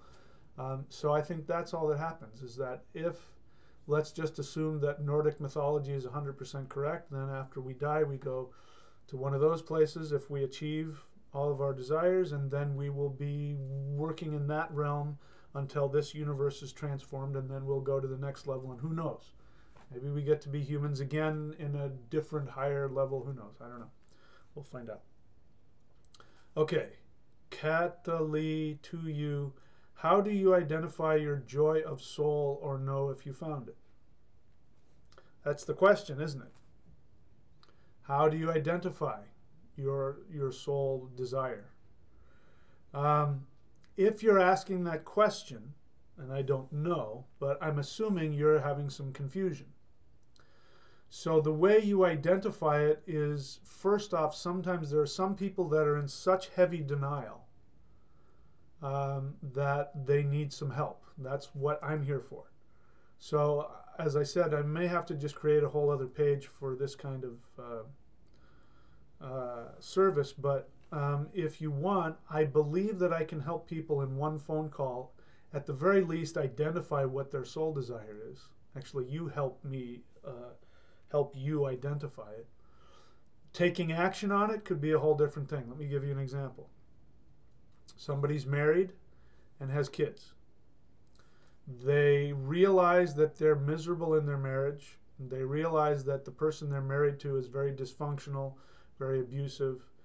They want to go off and whatever, they want to become an artist, but their husband or their wife won't let them or doesn't want them to, and or their parents are telling them no, and they can't support themselves financially, so they have to stay in the marriage. And then on top of it, they got these kids.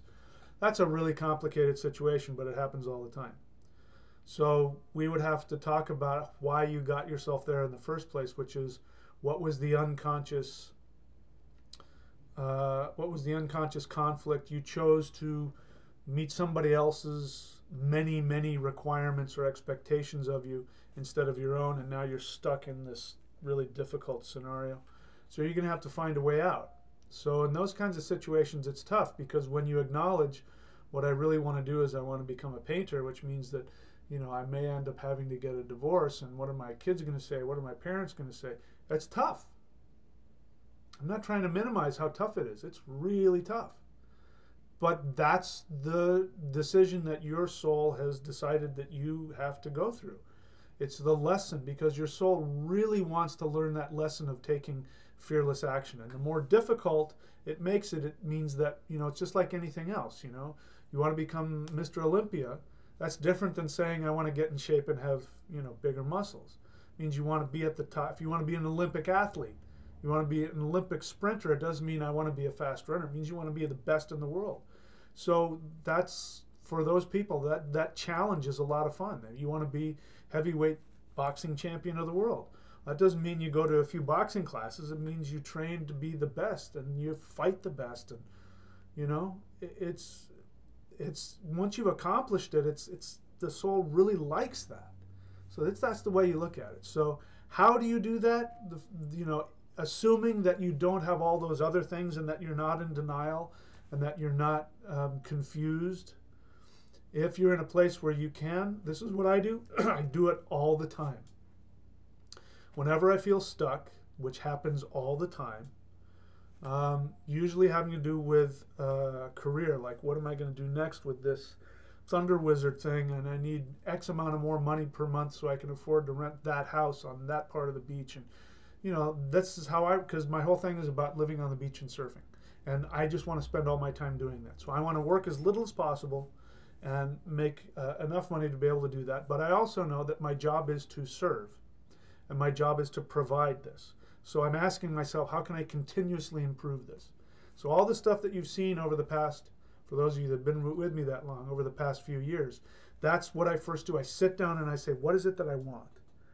And then I go, I want to live on that house, on that street, that costs X amount of money. Okay, so what can I do to accomplish that? And then I start asking myself, okay, what do I want to teach? What do I want to teach? What do I want to do? Or what needs to happen?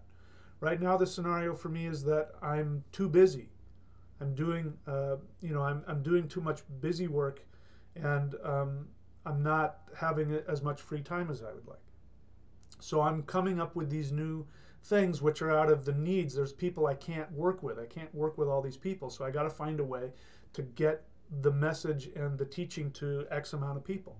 So I'm creating this whole new apprenticeship certification system where people can work underneath me, and then everybody gets what they want. So it started with me going, what do I want? I want to live in that house on that part of the beach. That's where it starts. So you sit down and you ask yourself, what is it? What do I truly want? And if the answer is I don't know, which happens a lot more time than you would think, then it means that you've got a conflict, that you're in conflict with yourself about something you truly want and what you think somebody else wants from you, whether it be God or society or what a good person does, it doesn't matter. And then you have to go through the battle of, holy crap, you mean I got to take the risk of having that person hate me? I got to go through the risk of looking stupid by doing these videos in front of people. What are people going to think?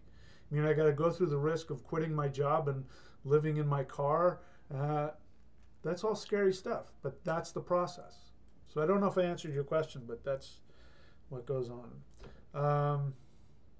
What do you think about the Gnostic teachings? Again, you're asking me about somebody else. What do I think about somebody else? Why do you care what I think about? I asked this question before. What do you care about my opinion?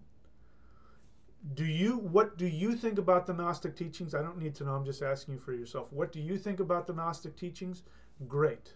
Do you like them? Great. Do you not like them? Great. I don't care. If I see a teaching that I think reflects something within me that I really want to teach, then I'll look at it. But you don't need my opinion on Gnostic teachings. So I don't want to answer that question, because if I answer the question in a way that makes you go, oh, well, he doesn't think the same way I do, or if I answer the question the way you like, oh, I like him, who cares? Who cares what I think? Having said that, it doesn't mean I won't do some lessons on Gnostic teachings at some point, but we won't do that today. All right, so I'll answer it this way. The stuff I like about Gnostic teachings, I like. And the stuff I don't like about Gnostic teachings, I don't like. All right. All right, so that's it. I'm not seeing any more questions here. We're about 2 hours in. I'm going to take another break. I'll come back with something pithy to say. And then if you have any last minute questions, I'll take them. So again, let's just take another quick break here while I think about how I want to finish this up.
Okay, so yeah. Oh, I need to hit the mute button again. There we go. All right, I'll check and see if there are any last minute questions. Perhaps not. I don't see anything here. Okay, again, Travis, please make sure that I see question or question marks. Otherwise, I think you're just leaving a statement. Travis Aminel says, I know a person who thinks she is fully awakened as a soul, aka her full spirit self on the afterworld has fully awoken here and has past life and outer life information. Do I think it is possible? Why not? As I read it, I have a judgment about it, and I think she's full of crap. But that's my judgment. And you know what's fun about those kinds of things? I had this experience once. There was a guy, this was way back when I was really deep into Taoism. And there, I wish I could remember his name because I'm sure he's still out there.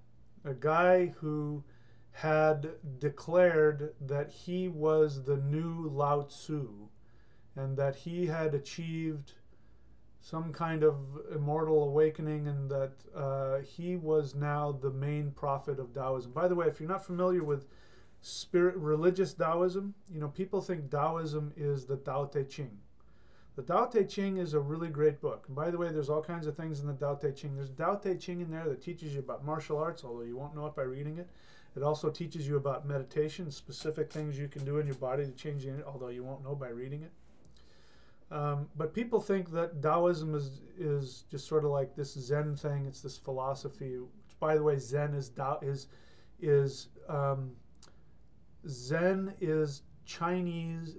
Japanese Buddhism that came from China, and they simply just took Taoism and slapped Buddhism on top of it. So that's why there's so much correlation between Taoism and Zen. But then there's religious Taoism, which is where all that stuff really comes from. Most people don't know that. So when I say Taoism, I'm talking about the kind of polytheist Taoism where you do this and you say that and you put the little charms and the this and the thing and you get the three things open and you pray to this guy. There's crazy amounts of ritual and magic like you wouldn't believe. Crazy magic. Some of the most powerful magic in the world is done by religious Taoists. What was I saying? I forgot what I was saying. Anyway, this guy decided he was the the new prophet of Taoism, and that the gods, all the Taoist gods, were appearing to him and talking to him. And I said to myself, what a load of crap. And I started judging him in my mind. And then I immediately felt something in me say, how do you know? How do you know he's not the one? How do you know he's not the next face of religious Taoism? How do you know that the Taoist gods aren't appearing to him and doing this and doing that and doing that. And the feeling I got was because on the one hand, I've seen this guy. He's supposed to be this, he claims to be this, this Tai Chi and martial arts master, and his martial arts are horrible. I mean, they're just pathetic. So I've got that in there because I'm a martial artist. But what I felt from this voice was that, see, what you don't understand is that by judging him, you're limiting yourself. And the how do you know hit me not so much about him, but about me. Like, how do I know that I can't? What is it that, what is my greatest fantasy about it, what I could achieve in this path that I'm facilitating? And that stopped me. I was like, wow, what am I willing to believe? And then the feeling was, whatever you're willing to believe is the extent that we will manifest through you. Meaning this path that I'm creating now. So that's a scary thought.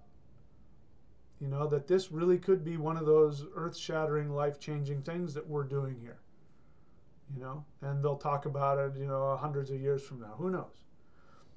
And the point of all that is, because you asked me, and so I had that experience. I have no idea, and now I'm thinking, is that possible? Now I'm excited about the possibility. Is it possible to be fully awakened, whatever the heck that means? For me, that means living completely, fearlessly in the joy of my soul.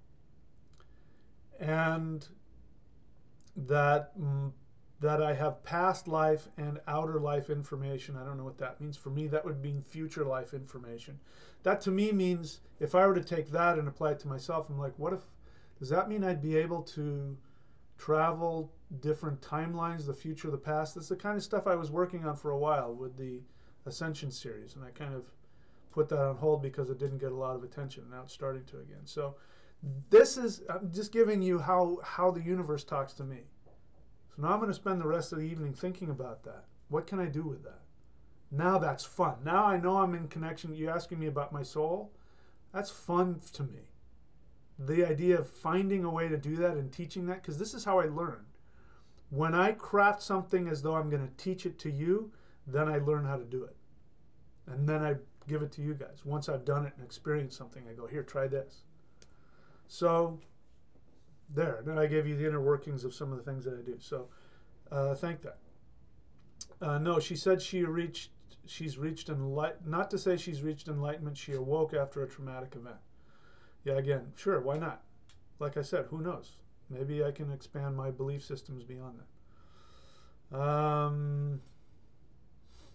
Okay, so that's it. No more questions. That's all that I see there. So I'm going to end with saying, since I'm talking about this path, we are reaching a point where the path has to grow. I've reached my limitation in terms of how much time I can spend working with clients and working with apprentices, and yet we need the path to grow. I need it to continue to grow. So what we need now is I guess what I'm saying is, I'd like for those of you who are interested in being in this new certification program, which will be for astrology. And so what I'm going to do is I'm going to teach you not everything about astrology, because that's just huge. What I would be teaching you is how to create the charts that I create, and I'll show you exactly all the shortcuts I do, what I do. I'll teach you exactly how to do that and what books you need and what resources, and so that you can do what I do, which is when somebody gives you their birth information, you can just punch it in here, you can do this, calculate that, and then you can give people a reading. So email me, info@thundershamanism.com, and tell me that you're interested. It's going to cost money. I don't know how much yet, but it is going to cost. And there's going to be 2 levels. There's going to be a level where people can just learn to do that, and if you want to go on your own and make money as an astrologer using my method, teaching what I do, and then that's all up to you. You go nuts. But then there's going to be like a certification where you actually have to pass a test with me to make sure that I know that you know how to do what I do, and then you can again go off on your own and do whatever you want to do. But You'll also be in a situation where if I get, you know, too many astrology clients and I can't take them all, I'll farm them out to you, and I'll take, I don't know, I'll take a small percentage of it, and I'll give the bulk to you, and that way everybody wins.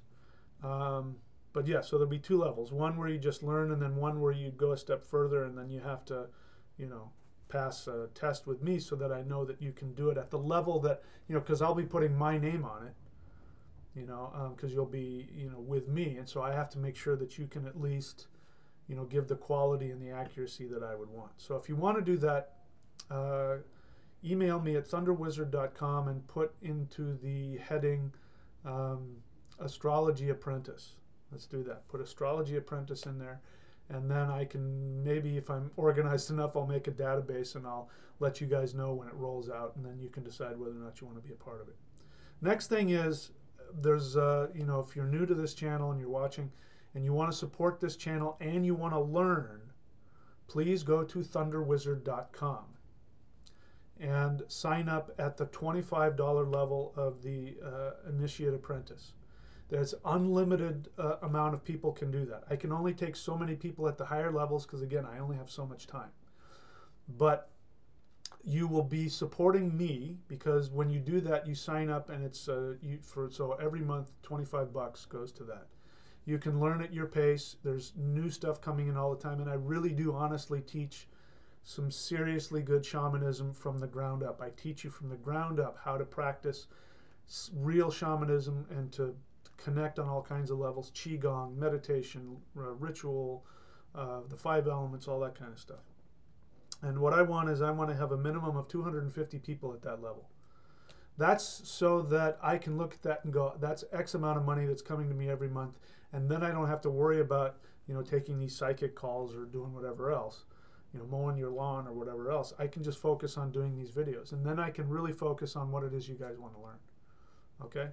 So that would be helpful for me. And then third, I want you guys to just start imagining what I just talked about, which is, if I were to just let myself go and start imagining, where could this go? The power of this teaching.